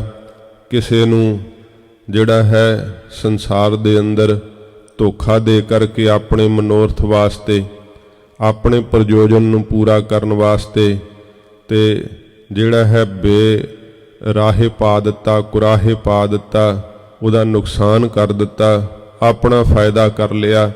ਸਤਿਗੁਰੂ ਜੀ ਕਹਿੰਦੇ ਭਾਈ ਪਰਮੇਸ਼ਰ ਵੇਖਦਾ ਹੈ, ਕੀਤੇ ਹੋਏ ਕਰਮ ਨੂੰ ਤੂੰ ਕਰ ਤਾਂ ਰਿਹਾ, ਬੀਜ ਤਾਂ ਰਿਹਾ, ਪਰ ਵੇਖ ਲੈ ਇਹਨੂੰ ਫਲ ਲੱਗਣ ਦਾ ਸਮਾਂ ਆਉਣਾ। ਕਿਉਂਕਿ ਜਿਹੜੇ ਕਹਿੰਦੇ ਆ ਨਾ ਨਿਡਰ ਹੋ ਕਰਕੇ ਕਿ ਸਾਨੂੰ ਤਾਂ ਕੁਛ ਨਹੀਂ ਹੁੰਦਾ, ਅਸੀਂ ਤਾਂ ਸਾਰੇ ਕਰਮ ਕਰਦੇ ਆ, ਕਈਆਂ ਨੂੰ ਅਸੀਂ ਬੇਵਕੂਫ ਬਣਾਇਆ, ਕਈਆਂ ਨੂੰ ਧੋਖੇ ਦਿੱਤੇ ਐ, ਇੰਨੀ ਮਾਇਆ ਐਵੇਂ ਥੋੜ੍ਹੋ ਇਕੱਠੀ ਹੁੰਦੀ ਹੈ, ਸਾਨੂੰ ਤਾਂ ਕੁਛ ਹੋਇਆ ਨਹੀਂ। ਬੀਜ ਦਿੰਦਾ ਕਿਸਾਨ, ਪਰ ਉਹਦੇ ਲਈ ਸਮਾਂ ਚਾਹੀਦਾ, ਜਦੋਂ ਉਹਨੂੰ ਫਲ ਲੱਗਣ ਦਾ ਸਮਾਂ ਆਉਣਾ। ਇਸੇ ਤਰ੍ਹਾਂ ਜੀਵ ਕਰਮ ਤਾਂ ਕਰਦਾ ਹੈ, ਇਹ ਕਰਮ ਕਰਨਾ ਬੀਜ ਬੋਣਾ ਹੈ, ਤੇ ਫਿਰ ਸਮੇਂ ਬਾਅਦ ਜੇ ਚੰਗੇ ਕਰਮ ਕੀਤੇ ਐ, ਨਿਸ਼ਕਾਮ ਕਰਮ ਕੀਤੇ ਐ, ਲਾਲਚ ਤੋਂ ਰਹਿਤ ਹੋ ਕਰਕੇ ਕਰਮ ਕੀਤੇ ਹਨ, ਉਹਨਾਂ ਨੂੰ ਫਿਰ ਸੁੱਖ ਫਲ ਲੱਗਦਾ ਹੈ। ਜਿਹੜੇ ਲਾਲਚ ਵਿੱਚ ਲੱਗ ਕਰਕੇ ਕਰਮ ਕੀਤੇ ਐ, ਉਹਨਾਂ ਨੂੰ ਫਿਰ ਦੁੱਖ ਫਲ ਲੱਗਦਾ ਹੈ। ਮਹਾਰਾਜ ਕਹਿੰਦੇ ਉੱਥੇ ਬੰਨਿਆ ਜਾਂਦਾ, ਕਿਉਂਕਿ ਲੇਖਾ ਚੁਕਾਉਣ ਆਉਣਾ ਪੈਂਦਾ ਇਹਨੂੰ। ਕਿੰਨੇ ਗੇੜ ਤਾਂ ਇਹਦੇ ਕਰਮਾਂ ਦੇ ਬੱਧੇ ਹੋਏ ਦੇ ਸੰਸਾਰ ਵਿੱਚ ਲੱਗਦੇ ਰਹਿੰਦੇ ਐ। ਮਹਾਰਾਜ ਨੇ ਫਰਮਾਇਆ ਕਿ ਇਹ ਕਾਰਨ ਇੱਕੋ ਹੀ ਹੈ ਕਿ ਮਾਇਆ ਵਿੱਚ ਫਸ ਗਿਆ ਤੇ ਸਰੂਪ ਵੱਲੋਂ ਭੁੱਲ ਗਿਆ, ਆਪਣੇ ਆਤਮਿਕ ਸਰੂਪ ਨੂੰ ਨਹੀਂ ਪਹਿਚਾਣਦਾ ਹੈ। ਜਿਹੜਾ ਆਤਮਿਕ ਸਰੂਪ ਹੈ ਨਾ, ਜਿਹੜਾ ਜੋਤ ਸਰੂਪ ਹੈ, ਜਿਹੜਾ ਜੰਮਣ ਮਰਨ ਤੋਂ ਰਹਿਤ ਹੈ, ਜਿਸ ਸਰੂਪ ਨੂੰ ਅੱਗ ਨਹੀਂ ਸਾੜ ਸਕਦੀ, ਪਾਣੀ ਨਹੀਂ ਡੋਬ ਸਕਦਾ, ਜਿਹੜਾ ਅਬਨਾਸੀ ਸਰੂਪ ਹੈ, ਉਹਦਾ ਚਿੰਤਨ ਨਹੀਂ ਕਰਦਾ, ਕਿਉਂਕਿ ਇਹਨੂੰ ਸਰੀਰਕ ਰਸਾਂ ਨੇ ਜਕੜ ਲਿਆ ਹੈ। ਮਾਇਆ ਨੇ ਆਪਣੇ ਰੰਗ ਤਮਾਸ਼ਿਆਂ ਵਿੱਚ ਇਸ ਨੂੰ ਉਲਝਾ ਲਿਆ ਹੈ। ਸੱਚੇ ਪਾਤਸ਼ਾਹ ਕਹਿੰਦੇ ਫਿਰ ਉੱਥੇ ਭੁੱਲਿਆ ਹੋਇਆ ਸਰੂਪ ਵੱਲੋਂ ਤੇ ਉਰਝਿਆ ਹੋਇਆ, ਫਸਿਆ ਹੋਇਆ ਮਾਇਆ ਵਿੱਚ ਜੋ ਕਰਮ ਕੀਓ, ਜਿਹੜਾ ਵੀ ਕਰਮ ਕਰਦਾ, ਫਿਰ ਲਾਲਚ ਵਿੱਚ ਲੱਗ ਕਰਕੇ ਤੇਹ ਆਪ ਬੰਧਾਇਓ। ਉਸ ਕਰਮ ਰੂਪੀ ਰੱਸੇ ਨਾਲ ਮਹਾਰਾਜ ਨੇ ਕਿਹਾ, ਗੁਰਸਿੱਖੋ ਆਪਣੇ ਆਪ ਨੂੰ ਜੀਵ ਬਣਾ ਲੈਂਦਾ। ਉਹ ਕਰਮਾਂ ਦੇ, ਮਾੜੇ ਕਰਮਾਂ ਦੀ ਮੈਲ ਵੀ ਭਜਨ ਨਹੀਂ ਕਰਨ ਦਿੰਦੀ ਨਾ। ਬੁਰੇ ਕਰਮ ਕੀਤੇ ਹੋਏ ਫਿਰ ਸਾਹਮਣੇ ਆ ਕੇ ਖਲੋਂਦੇ ਐ, ਭਜਨ ਨਹੀਂ ਕਰਨ ਦਿੰਦੇ ਹਨ। ਸੱਚੇ ਪਾਤਸ਼ਾਹ ਕਹਿੰਦੇ ਕਰਮ ਕਰਨ ਲੱਗਿਆਂ ਜੀਵ ਨਹੀਂ ਵਿਚਾਰਦਾ, ਭੁੱਲਿਆ ਹੋਇਆ ਲਾਲਚ ਵਿੱਚ ਫਸ ਕੇ ਜਿੱਥੇ ਜਿਹੜੇ ਕਰਮ ਕਰਦਾ ਹੈ ਬੁਰੇ, ਉਹਨਾਂ ਕਰਮਾਂ ਰੂਪੀ ਰੱਸਿਆਂ ਨਾਲ ਆਪਣੇ ਆਪ ਨੂੰ ਬਣਾ ਲੈਂਦਾ ਏ। ਰਹਾਉ ਵਿਸ਼ਰਾਮ ਦੇ ਕੇ ਮਹਾਰਾਜ ਫਰਮਾਉਂਦੇ ਨੇ, ਜੇ ਮੋਹ ਕਰਦਾ ਤੇ ਮੋਹ ਰੂਪੀ ਰੱਸੇ ਨਾਲ ਬਣਾ ਲੈਂਦਾ, ਜੇ ਪਦਾਰਥ ਦਾ ਲੋਭ ਕਰਦਾ ਤੇ ਉਸ ਰੱਸੇ ਨਾਲ ਬੰਨਿਆ ਜਾਂਦਾ ਹੈ। ਜੇ ਕਾਮ ਵਾਸ਼ਨਾ ਅੰਦਰ ਫੁਰਦੀ ਹੈ ਤੇ ਉਸ ਰੱਸੇ ਦਾ ਬੱਝਿਆ ਹੋਇਆ ਕੈਦੀ ਹੋ ਜਾਂਦਾ ਹੈ। ਇਉਂ ਸੱਚੇ ਪਾਤਸ਼ਾਹ ਕਹਿੰਦੇ ਭਾਈ ਦੇਹ ਦੇ ਹੰਕਾਰ ਦਾ ਕੈਦੀ ਹੋ ਗਿਆ, ਦੇਹ ਦੇ ਅੰਦਰ ਹੀ ਫਸ ਗਿਆ। ਨਹੀਂ ਪਤਾ ਕਿ ਇਹ ਮਨ ਤਾਂ ਬੈਕੁੰਠ ਤੱਕ ਉਡਾਰੀ ਮਾਰ ਸਕਦਾ ਹੈ, ਨਹੀਂ ਪਤਾ ਕਿ ਮਨ ਦੀ ਪਹੁੰਚ ਕਿੱਥੇ ਤੱਕ ਹੈ, ਪਰ ਦੇਹ ਤੱਕ ਹੀ ਫਸ ਗਿਆ। ਇਸੇ ਕਰਕੇ ਪਿਆਰ ਨਾਲ ਭਗਤ ਜੀ ਕਹਿੰਦੇ ਨੇ, ਚੱਲ ਰੇ ਬੈਕੁੰਠ ਤੁਝੇ ਲੈ ਤਾਰੋ। ਹੇ ਮਨਾ ਚੱਲ ਤੈਨੂੰ ਬੈਕੁੰਠ ਦੀ ਸੈਰ ਕਰਾਵਾਂ, ਕਿੱਥੇ ਤੂੰ ਦੇਹ ਵਿੱਚ ਫਸ ਗਿਆ ਹੈ। ਜੇ ਕਬੀਰ ਸਾਹਿਬ ਕਹਿੰਦੇ ਭਾਈ ਇਹ ਅੜੀਅਲ ਘੋੜੇ ਦੀ ਤਰ੍ਹਾਂ ਹੈ, ਉੱਥੇ ਪ੍ਰਮਾਣ ਦੇ ਕਰਕੇ ਕਿਹਾ, ਜੇਕਰ ਮਨ ਹਿਚਕਚਾਕਟ ਮੰਨੇ ਭਾਵ ਜਿੱਦਾਂ ਘੋੜਾ ਹਿਚਕਦਾ ਨਾ, ਭਾਵ ਨਹੀਂ ਤੁਰਦਾ ਚੰਗੀ ਤਰ੍ਹਾਂ, ਤੇ ਕਹਿੰਦੇ ਨੇ ਹਿਚਹਿ ਤਾਂ ਪ੍ਰੇਮ ਕੇ ਚਾਬਕ ਮਾਰੋ। ਕਹਿੰਦੇ ਇਸ ਮਨ ਰੂਪੀ ਘੋੜੇ ਨੂੰ ਪ੍ਰੇਮ ਦਾ ਚਾਬਕ ਲਾਉਣਾ ਚਾਹੀਦਾ। ਜੇ ਹਿਚਕਚਾਕਟ ਕਰੇ ਭਾਵ ਨਾ ਚੰਗੀ ਤਰ੍ਹਾਂ ਚੱਲੇ ਤਾਂ ਫਿਰ ਪ੍ਰੇਮ ਰੂਪੀ ਚਾਬਕ ਮਾਰ ਕੇ ਤੋਰਨਾ ਚਾਹੀਦਾ। ਫਿਰ ਕਿਹਾ ਸਹਿਜ ਕੇ ਪਾਵੜੇ ਪੱਗ ਧਰ ਲੀਜੈ। ਉਹ ਰਕਾਬਾਂ ਜਿਹੜੀਆਂ ਸਹਿਜ ਦੀਆਂ, ਇਉਂ ਸ਼ਾਂਤੀ ਦੀਆਂ ਜਿਹੜੀਆਂ ਹਨ, ਉਹ ਰਕਾਬਾਂ ਬਣਾ ਕਰਕੇ ਇਉਂ ਕਹਿੰਦੇ ਕਬੀਰ ਸਾਹਿਬ ਕਹਿੰਦੇ ਚੱਲ ਰੇ ਬੈਕੁੰਠ ਤੁਜੈਲੇ ਤਾਰੋ। ਇਉਂ ਮਨ ਨੂੰ ਜਿਹੜਾ ਹੈ ਉਹ ਦੇਹ ਤੋਂ ਆਜ਼ਾਦ ਕਰਨ ਦਾ ਸੁੱਖ ਵਿਖਾਉਣਾ ਚਾਹੀਦਾ ਕਿ ਮਨਾ ਤੂੰ ਦੇਹ ਦਾ ਕੈਦੀ ਨਾ ਹੋ, ਭੁੱਲ ਨਾ। ਜੇ ਭੁੱਲ ਜਾਵੇਂਗਾ ਦੇਹ ਦੀ ਤਾਂ ਉਮਰ ਹੈ, ਫਿਰ ਕਿਸੇ ਹੋਰ ਦੇਹ 'ਚ ਤੈਨੂੰ ਵੜਨਾ ਪਵੇਗਾ। ਇਸ ਕਰਕੇ ਕੀ ਇਹ ਦੇਹਾਂ ਰੂਪੀ ਘਰਾਂ ਦੇ ਅੰਦਰ ਜਿੱਥੇ ਜਿੱਥੇ ਜਾਣਾ ਉੱਥੇ ਉੱਥੇ ਫਸ ਜਾਣਾ ਹੈ, ਕਿਉਂਕਿ ਜਿਹ ਜਿਹ ਜੂਨੀ ਆਇਓ ਤਿਹ ਤਿਹ ਉਰਝਾਇਓ, ਉੱਥੇ ਉੱਥੇ ਹੀ ਫਸ ਜਾਂਦਾ। ਜਿਹੜਾ ਕਰਮ ਕੀਤਾ ਸੀ ਲਾਲਚ ਵਿੱਚ ਲੱਗ ਕੇ ਕਈਆਂ ਜੂਨਾਂ ਵਿੱਚ ਆ ਕਰਕੇ ਉਹ ਭੁਗਤਾਉਣੇ ਪੈਂਦੇ ਆ। ਫਿਰ ਜੂਨਾਂ ਵਿੱਚ ਭਟਕਦਾ ਹੋਇਆ ਉਹਨਾਂ ਕਰਮਾਂ ਨੂੰ ਜਿਹੜਾ ਭੋਗਦਾ ਆ ਕਰਕੇ, ਸੱਚੇ ਪਾਤਸ਼ਾਹ ਕਹਿੰਦੇ ਉਹ ਆਪਣੇ ਆਪ ਨੂੰ ਬਣਾ ਲੈਂਦਾ ਜੀਵ। ਰਹਾਉ ਵਿਸ਼ਰਾਮ ਦੇ ਕੇ ਮਹਾਰਾਜ ਫਰਮਾਉਂਦੇ ਹਨ, ਸਮਝ ਨਾ ਪਰੀ ਬਿਖੈ ਰਸ ਰਚਿਓ। ਸਮਝ ਪਈ ਨਹੀਂ, ਕਿਉਂਕਿ ਭੁੱਲੇ ਹੋਏ ਨੂੰ ਕੀ ਸਮਝ ਪੈਣੀ ਸੀ। ਨਾ ਕੀਰਤਨ ਸੁਣਦਾ, ਨਾ ਕਥਾ ਸੁਣਦਾ ਹੈ, ਨਾ ਬਾਣੀ ਨਾਲ ਪ੍ਰੇਮ ਲੱਗਦਾ ਹੈ। ਮਹਾਰਾਜ ਨੇ ਕਿਹਾ ਕਿ ਬਾਣੀ ਨਾਲ ਪ੍ਰੀਤ ਨਹੀਂ ਜਿੰਨਾ ਚਿਰ ਲੱਗੀ, ਫਿਰ ਸਮਝ ਕੀ ਪਵੇਗੀ। ਕਿਹਾ ਨਾ ਮਨ ਜਾਗੈ ਕਿ ਇਹ ਨਿਸ਼ਾਨੀ, ਮਿੱਠੀ ਲਾਗੈ ਸ਼੍ਰੀ ਗੁਰਬਾਣੀ। ਜੇ ਸਤਿਗੁਰੂ ਜੀ ਦੀ ਬਾਣੀ ਨਹੀਂ ਮਿੱਠੀ ਲੱਗੀ ਤੇ ਫਿਰ ਮਨ ਜਾਗਿਆ ਥੋੜ੍ਹਾ ਹੈ, ਭੁੱਲਿਆ ਹੋਇਆ ਹੈ। ਭੁੱਲੇ ਹੋਏ ਨੂੰ ਹੋਰ ਰਸਾਂ ਦਾ ਸਵਾਦ ਲੱਗ ਰਿਹਾ, ਨਾਮ ਮਿੱਠਾ ਲੱਗ ਹੀ ਨਹੀਂ ਰਿਹਾ।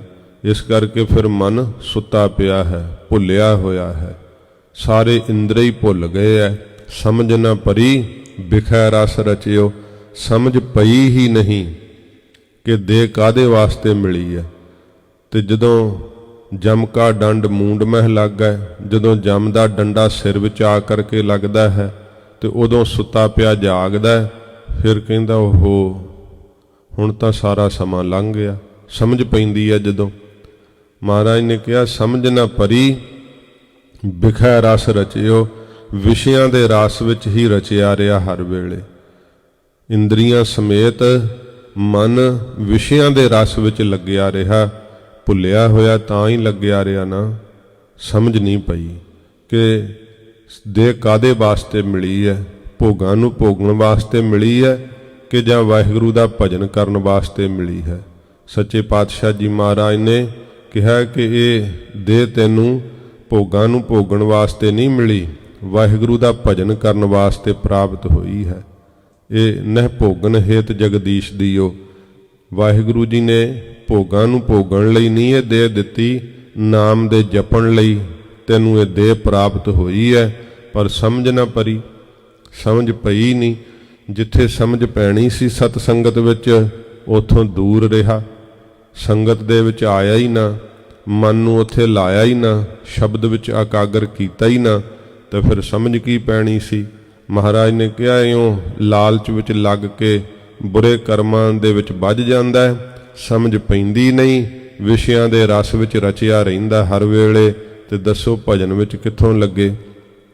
ਕਿਉਂਕਿ ਜਦੋਂ ਸਤਿਪੁਰਖਾਂ ਕੋਲ ਜਾਈਏ ਤੇ ਬੜੀ ਹਲੀਮੀ ਨਾਲ ਜਿਹੜਾ ਬਾਹਰਲਾ ਸਾਰਾ ਆਪਣਾ ਸਰੂਪ ਜਿਹੜਾ ਸਮਾਜ ਵਿੱਚ ਦਿਖਾ ਲਈਦਾ, ਪਰ ਅੰਦਰ ਦੀ ਅਵਸਥਾ ਕਿਹੋ ਜੀ ਹੈ ਉਹ ਤਾਂ ਸਤਿਗੁਰੂ ਜੀ ਕੱਢ ਕੇ ਦੱਸਦੇ ਹੈ ਕਿ ਮਨ ਜੁੜਦਾ ਕਿਉਂ ਨਹੀਂ ਅਸਲ ਵਿੱਚ, ਮਨ ਭਜਨ ਵਿੱਚ ਲੱਗਦਾ ਕਿਉਂ ਨਹੀਂ।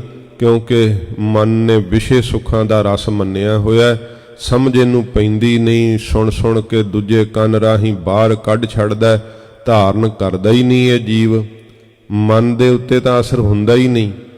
ਕਿੱਡਾ ਉਪਦੇਸ਼ ਸੁਣਦਾ, ਕੰਨਾਂ ਵਿੱਚ ਘੜੀ ਪਲ ਜਿਹੜਾ ਉਹਦਾ ਅਸਰ ਰਹਿੰਦਾ, ਫਿਰ ਆਪਣੇ ਮਨ ਦਿਓ ਵਿਸਾਰ ਦਿੰਦਾ, ਭੁਲਾ ਦਿੰਦਾ।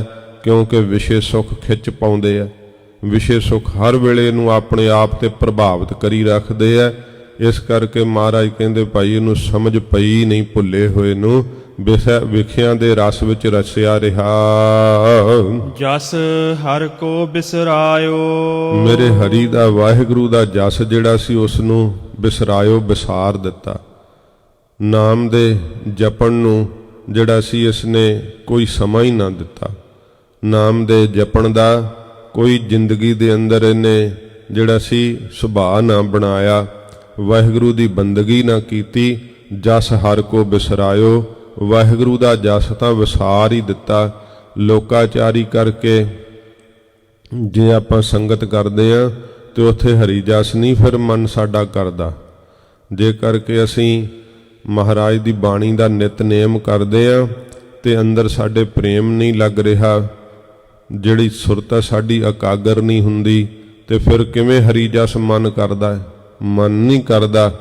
ਬਾਹਰੋਂ ਸਰੀਰ ਕਰਕੇ ਆਪਾਂ ਲੱਗੇ ਰਹਿੰਦੇ ਆ, ਪਰ ਮਹਾਰਾਜ ਕਹਿੰਦੇ ਜੇ ਇੰਨਾ ਸਮਾਂ ਹੋ ਗਿਆ ਸਰੀਰ ਕਰਕੇ ਵੀ ਤੂੰ ਜੇ ਲੱਗਾ ਹੋਇਆ, ਮਨ ਤੇ ਅਸਰ ਨਹੀਂ ਪਿਆ, ਵੇਖ ਨੁਕਸ ਕਿੱਥੇ ਹੈ, ਕਿੱਥੇ ਜਿਹੜੀ ਉਹ ਗਲਤੀ ਹੈ। ਗਲਤੀ ਹੈ ਕਿ ਮਨ ਭੁੱਲਿਆ ਹੋਇਆ ਹੈ। ਮਨ ਨੇ ਰਸ ਨਹੀਂ ਮੰਨਿਆ ਹੈ ਜਪਜੀ ਸਾਹਿਬ ਦੇ ਅੰਦਰ, ਮਨ ਨੇ ਸੁੱਖ ਨਹੀਂ ਮੰਨਿਆ ਹੈ ਬਾਣੀ ਦੇ ਅੰਦਰ, ਤੇ ਉਲਝ ਗਿਆ ਹੈ, ਮਾਇਆ ਦੇ ਵਿੱਚ ਫਸ ਗਿਆ ਹੈ। ਤੇ ਤੂੰ ਬਾਹਰੋਂ ਕਰਮ ਭਾਵੇਂ ਕਰ ਰਿਹਾ ਹੈ, ਮਨ ਤੇਰਾ ਫਿਰ ਵੀ ਵਿਸ਼ਿਆਂ ਵਿੱਚ ਡੁੱਲਿਆ ਹੋਇਆ ਹੈ। ਮਨ ਤੇਰਾ ਜਿਹੜਾ ਨਾ ਉਹ ਫਿਰ ਵੀ ਬੁਰੇ ਕਰਮਾਂ ਵਿੱਚ ਪ੍ਰਵਿਰਤ ਹੈ, ਤੇ ਬੁਰੇ ਕਰਮਾਂ ਵਾਲਾ ਸੁਭਾਅ ਹੀ ਬੁਰਾ ਨਹੀਂ ਅਜੇ ਤੱਕ ਮਰਿਆ। ਤੇ ਫਿਰ ਮਹਾਰਾਜ ਕਹਿੰਦੇ ਨੇ ਕਿਵੇਂ ਤੈਨੂੰ ਸਮਝ ਪਵੇਗੀ?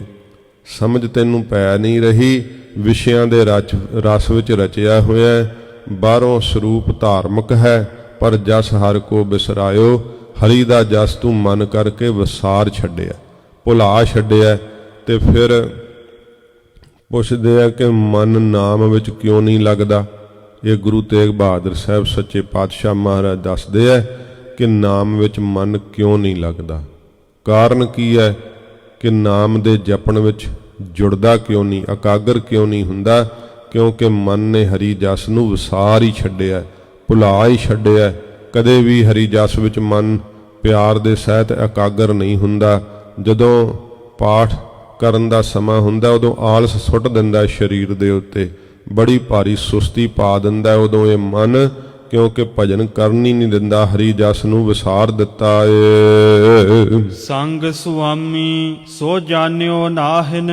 ਜਿਹੜਾ ਸੁਆਮੀ ਮਾਲਕ ਵਾਹਿਗੁਰੂ ਹਰ ਵੇਲੇ ਸੰਗ ਵੈ, ਭਾਵ ਨਾਲ ਵੈ, ਉਹਨੂੰ ਤਾਂ ਜਾਣਿਆ ਹੀ ਨਹੀਂ, ਦੂਰ ਸਮਝਿਆ ਵਾਹਿਗੁਰੂ ਨੂੰ। ਇਹੀ ਭਰਮ ਹੈ ਨਾ, ਭੁੱਲਿਆ ਹੋਇਆ ਤਾਂ ਹੀ ਹੈ ਨਾ ਕਿ ਸੰਗ ਸੁਆਮੀ ਸੋ ਜਾਣਿਓ ਨਾਹਿਨ। ਉਹਨੂੰ ਤਾਂ ਜਾਣਿਆ ਹੀ ਨਹੀਂ ਉੱਕਾ ਹੀ, ਜਿਹੜਾ ਹਰ ਵੇਲੇ ਵਾਹਿਗੁਰੂ ਕੋਲ ਵੈ। ਜਿਹੜੇ ਸਤਿਗੁਰੂ ਜੀ ਦੀ ਬਾਬਤ ਕਿਹਾ ਗੁਰ ਮੇਰੇ ਸੰਗ ਸਦਾ ਹੈ ਨਾਲੇ, ਉਹਨਾਂ ਸਤਿਗੁਰਾਂ ਨੂੰ ਕੋਲ ਨਹੀਂ ਜਾਣਿਆ, ਵਾਹਿਗੁਰੂ ਨੂੰ ਅੰਤਰਜਾਮੀ ਨਹੀਂ ਸਮਝਿਆ। ਕਰਮ ਦੇ ਕਰਨ ਲੱਗਿਆਂ ਡਰ ਨਾ ਮੰਨਦਾ। ਜੇ ਅੰਤਰਜਾਮੀ ਮਹਾਰਾਜ ਨੂੰ ਮਨ ਜਾਣਦਾ ਤਾਂ ਮਨ ਦੇ ਅੰਦਰ ਜੇ ਖਿਆਲ ਹੁੰਦਾ ਕਿ ਵਾਹਿਗੁਰੂ ਜੀ ਹਰ ਵੇਲੇ ਕੋਲ ਵੈ, ਫਿਰ ਕਰਮ ਦੇ ਕਰਨ ਤੋਂ ਭੈ ਕਰਦਾ। ਕਦੇ ਵੀ ਜਿਹੜਾ ਲੋਕ ਕੇ ਬੁਰਾ ਕਰਮ ਕਰਦਾ ਹੈ ਤੇ ਸੋਚਦਾ ਮੈਨੂੰ ਕੋਈ ਨਹੀਂ ਵੇਖਦਾ, ਮਹਾਰਾਜ ਕਹਿੰਦੇ ਇਹੀ ਭੁੱਲ ਵੈ ਜੀਵ ਦੀ, ਭੁੱਲਿਆ ਹੋਇਆ ਹੈ। ਕਿਉਂਕਿ ਸੰਗ ਸੁਆਮੀ ਸੋ ਜਾਣਿਓ ਨਾਹਿਨ। ਜੋ ਵਾਹਿਗੁਰੂ ਹਰ ਵੇਲੇ ਮਾਲਕ ਨਾਲ ਵੈ, ਜੋ ਸਾਰਿਆਂ ਦਾ ਹੀ ਸੁਆਮੀ ਹੈ, ਸੱਚੇ ਪਾਤਸ਼ਾਹ ਕਹਿੰਦੇ ਉਹਨੂੰ ਜਾਣਿਆ ਹੀ ਨਹੀਂ ਪਰਮੇਸ਼ਰ ਨੂੰ ਕਿ ਕੋਲ ਹਰ ਸਮੇਂ ਵੇਖਦਾ ਏ। ਬਨ ਖੋਜਨ ਕੋ ਧਾਇਓ। ਤੇ ਜੰਗਲ ਦੇ ਵਿੱਚ ਖੋਜਣ ਨੂੰ ਦੌੜ ਪੈਂਦਾ ਹੈ ਕਿ ਅਸੀਂ ਭਾਈ ਹੁਣ ਬਰਕਤ ਹੋ ਗਏ, ਸਾਧੂ ਹੋ ਗਏ, ਅਸੀਂ ਤਾਂ ਹੁਣ ਸੰਸਾਰ ਤਿਆਗ ਦਿੱਤਾ, ਤੇ ਜੰਗਲਾਂ ਵਿੱਚ ਖੋਜਣ ਨੂੰ ਫਿਰ ਦੌੜ ਪੈਂਦਾ ਹੈ। ਦੱਸੋ ਉਹ ਵਾਹਿਗੁਰੂ ਜੰਗਲਾਂ ਵਿੱਚ ਕਿਵੇਂ ਮਿਲੇਗਾ? ਜਿਹੜਾ ਹਰ ਵੇਲੇ ਕੋਲ ਵੈ, ਸ਼ਾਹ ਰਗ ਤੋਂ ਵੀ ਨੇੜੇ ਹੈ। ਸੰਗ ਸੁਆਮੀ ਸੋ ਜਾਣਿਓ ਨਾਹਿਨ। ਮਨ ਦੀ ਹਾਲਤ ਤਾਂ ਐਸੀ ਭੈੜੀ ਬਣੀ ਰਹੀ, ਜਿਹੜਾ ਹਰ ਵੇਲੇ ਮਾਲਕ ਸੁਆਮੀ ਵਾਹਿਗੁਰੂ ਕੋਲ ਵੈ, ਉਹਨੂੰ ਜਾਣਿਆ ਨਹੀਂ, ਤੇ ਉਹਦੀ ਪ੍ਰਾਪਤੀ ਲਈ ਬਾਹਰੋਂ ਧਾਰਮਿਕ ਲਿਬਾਸ ਪਾ ਕੇ ਕਹਿੰਦਾ ਅਸੀਂ ਤਾਂ ਪਰਮੇਸ਼ਰ ਨੂੰ ਖੋਜਦੇ ਹਾਂ, ਸਾਨੂੰ ਤਾਂ ਬੜਾ ਗਿਆਨ ਹੈ, ਬਹੁਤ ਜ਼ਿਆਦਾ ਇਉਂ ਬਖਤਾ ਵੀ ਬਣ ਜਾਂਦਾ ਹੈ, ਸੰਸਾਰ ਨੂੰ ਸਮਝਾਉਣ ਵੀ ਲੱਗ ਜਾਂਦਾ ਹੈ। ਪਰ ਬਾਹਰ ਦਿਸੈ ਚਾਨਣਾ, ਦਿਲ ਅੰਧਿਆਰੀ ਰਾਤ। ਬਾਹਰ ਬੜਾ ਸਾਧੂ ਭੇਖ, ਧਾਰਮਿਕ ਭੇਖ ਚਾਨਣ ਦੀ ਤਰ੍ਹਾਂ ਦਿਖਾਈ ਦਿੰਦਾ ਹੈ, ਪਰ ਅੰਦਰ ਵਿਕਾਰਾਂ ਦੀ ਰਾਤ ਪਈ ਹੋਈ ਹੈ। ਅੰਦਰ ਕੋਈ ਸੋਝੀ ਨਹੀਂ, ਮਨ ਭੁੱਲਿਆ ਹੋਇਆ ਹੈ, ਨਾਮ ਮਿੱਠਾ ਨਹੀਂ ਲੱਗਦਾ, ਜ਼ਿੰਦਗੀ ਲੰਘਦੀ ਜਾ ਰਹੀ ਹੈ। ਸੱਚੇ ਪਾਤਸ਼ਾਹ ਮਹਾਰਾਜ ਕਹਿੰਦੇ ਹਰ ਵੇਲੇ ਜੋ ਨਾਲ ਹੈ ਪਰਮੇਸ਼ਰ, ਉਹਨੂੰ ਮਨ ਤੋਂ ਖੋਜਣਾ ਚਾਹੀਦਾ ਸੀ ਨਾ, ਆਪਣੇ ਅੰਦਰੋਂ ਉਹਦੀ ਖੋਜ ਕਰਨੀ ਚਾਹੀਦੀ ਸੀ ਨਾ, ਗੁਰੂ ਉਪਦੇਸ਼ ਨਾਲ, ਗੁਰੂ ਜੀ ਦੇ ਸ਼ਬਦ ਦੀ ਕਮਾਈ ਕਰਕੇ। ਉਹ ਤਾਂ ਕਰਮ ਕੀਤਾ ਨਹੀਂ ਤੇ ਮਾਇਆ ਵਿੱਚ ਉਲਝੇ ਹੋਏ ਨੇ। ਕੀ ਕੀਤਾ ਕਿ ਬਨ ਜੰਗਲ ਨੂੰ ਚੱਲ ਪਿਆ ਤੇ ਸਮੇਂ ਗ੍ਰਸਤ ਨੂੰ ਛੱਡ ਕਰਕੇ, ਜਿਹੜਾ ਸੀ ਸੰਸਾਰ ਨੂੰ ਛੱਡ ਕਰਕੇ ਜੰਗਲਾਂ ਨੂੰ ਧਾਉਣ ਲੱਗ ਪਿਆ, ਭਾਵ ਦੌੜਨ ਲੱਗ ਪਿਆ ਜੰਗਲਾਂ ਵੱਲ ਨੂੰ ਕਿ ਚੱਲੀਏ ਹੁਣ ਜੰਗਲ ਦੇ ਵਿੱਚੋਂ ਹੀ ਪਰਮੇਸ਼ਰ ਪ੍ਰਾਪਤ ਹੋਵੇਗਾ। ਮਹਾਰਾਜ ਕਹਿੰਦੇ ਉਹ ਤਾਂ ਤੇਰੇ ਨਾਲ ਹੈ, ਅੰਦਰ ਹੈ, ਤੇਰੇ ਹਿਰਦੇ ਵਿੱਚ ਵਸਿਆ ਹੋਇਆ ਹੈ, ਉਹਨੂੰ ਤੂੰ ਜਾਣਿਆ ਨਹੀਂ, ਜੰਗਲ ਵਿੱਚ ਖੋਜਣ ਨੂੰ ਦੌੜਦਾ ਹੈ। ਰਤਨ ਰਾਮ ਘਟ ਹੀ ਕੇ ਭੀਤਰ। ਅਮੋਲਕ ਰਤਨ ਦੀ ਨਿਆਈ ਜਿਹੜਾ ਪਰਮੇਸ਼ਰ ਦਾ ਰਾਮ ਦਾ ਨਾਮ ਹੈ, ਇਹ ਤਾਂ ਗੁਰਸਿੱਖੋ ਜੀਵ ਦੇ ਘਟ ਹਿਰਦੇ ਦੇ ਅੰਦਰ ਭੀਤਰ ਵਿੱਚ ਹੀ ਹੈ। ਹਿਰਦੇ ਦੇ ਅੰਦਰ ਰਮੇ ਹੋਏ ਰਾਮ ਦਾ ਨਾਮ ਹੈ, ਜਿਹੜਾ ਰਤਨ ਦੀ ਨਿਆਈ ਅਮੋਲਕ ਵੈ, ਜਿਹਨੂੰ ਪ੍ਰਾਪਤ ਕਰਕੇ ਰਤ ਨਾ ਹੋਰ ਕੋਈ ਰਤ ਪ੍ਰੀਤੀ ਨਹੀਂ ਰਹਿੰਦੀ ਹੈ। ਐਸਾ ਅਮੋਲਕ ਰਤਨ ਮਹਾਰਾਜ ਕਹਿੰਦੇ ਭਾਈ ਜੀਵ ਦੇ ਘਟ ਹਿਰਦੇ ਦੇ ਅੰਦਰ ਹੈ। ਤਾਕੋ ਗਿਆਨ ਨਾ ਪਾਇਓ। ਉਸ ਨਾਮ ਦਾ, ਉਸ ਰਾਮ ਦੇ ਨਾਮ ਦਾ ਗਿਆਨ ਨਹੀਂ ਪਾਇਆ ਜੀਵ ਨੇ। ਜਿਹੜਾ ਅੰਦਰ ਆਤਮਿਕ ਰਸ ਹੈ ਨਾ, ਸੱਚੇ ਪਾਤਸ਼ਾਹ ਮਹਾਰਾਜ ਕਹਿੰਦੇ ਨੇ ਉਹਦਾ ਗਿਆਨ ਨਹੀਂ ਜੀਵ ਨੇ ਪਾਇਆ ਤੇ ਬਾਹਰ ਜੰਗਲਾਂ ਵਿੱਚ ਖੋਜਦਾ ਹੈ, ਬਾਹਰੋਂ ਸੁੱਖ ਖੋਜਦਾ ਹੈ ਮਾਇਕੀ ਪਦਾਰਥਾਂ ਵਿੱਚੋਂ।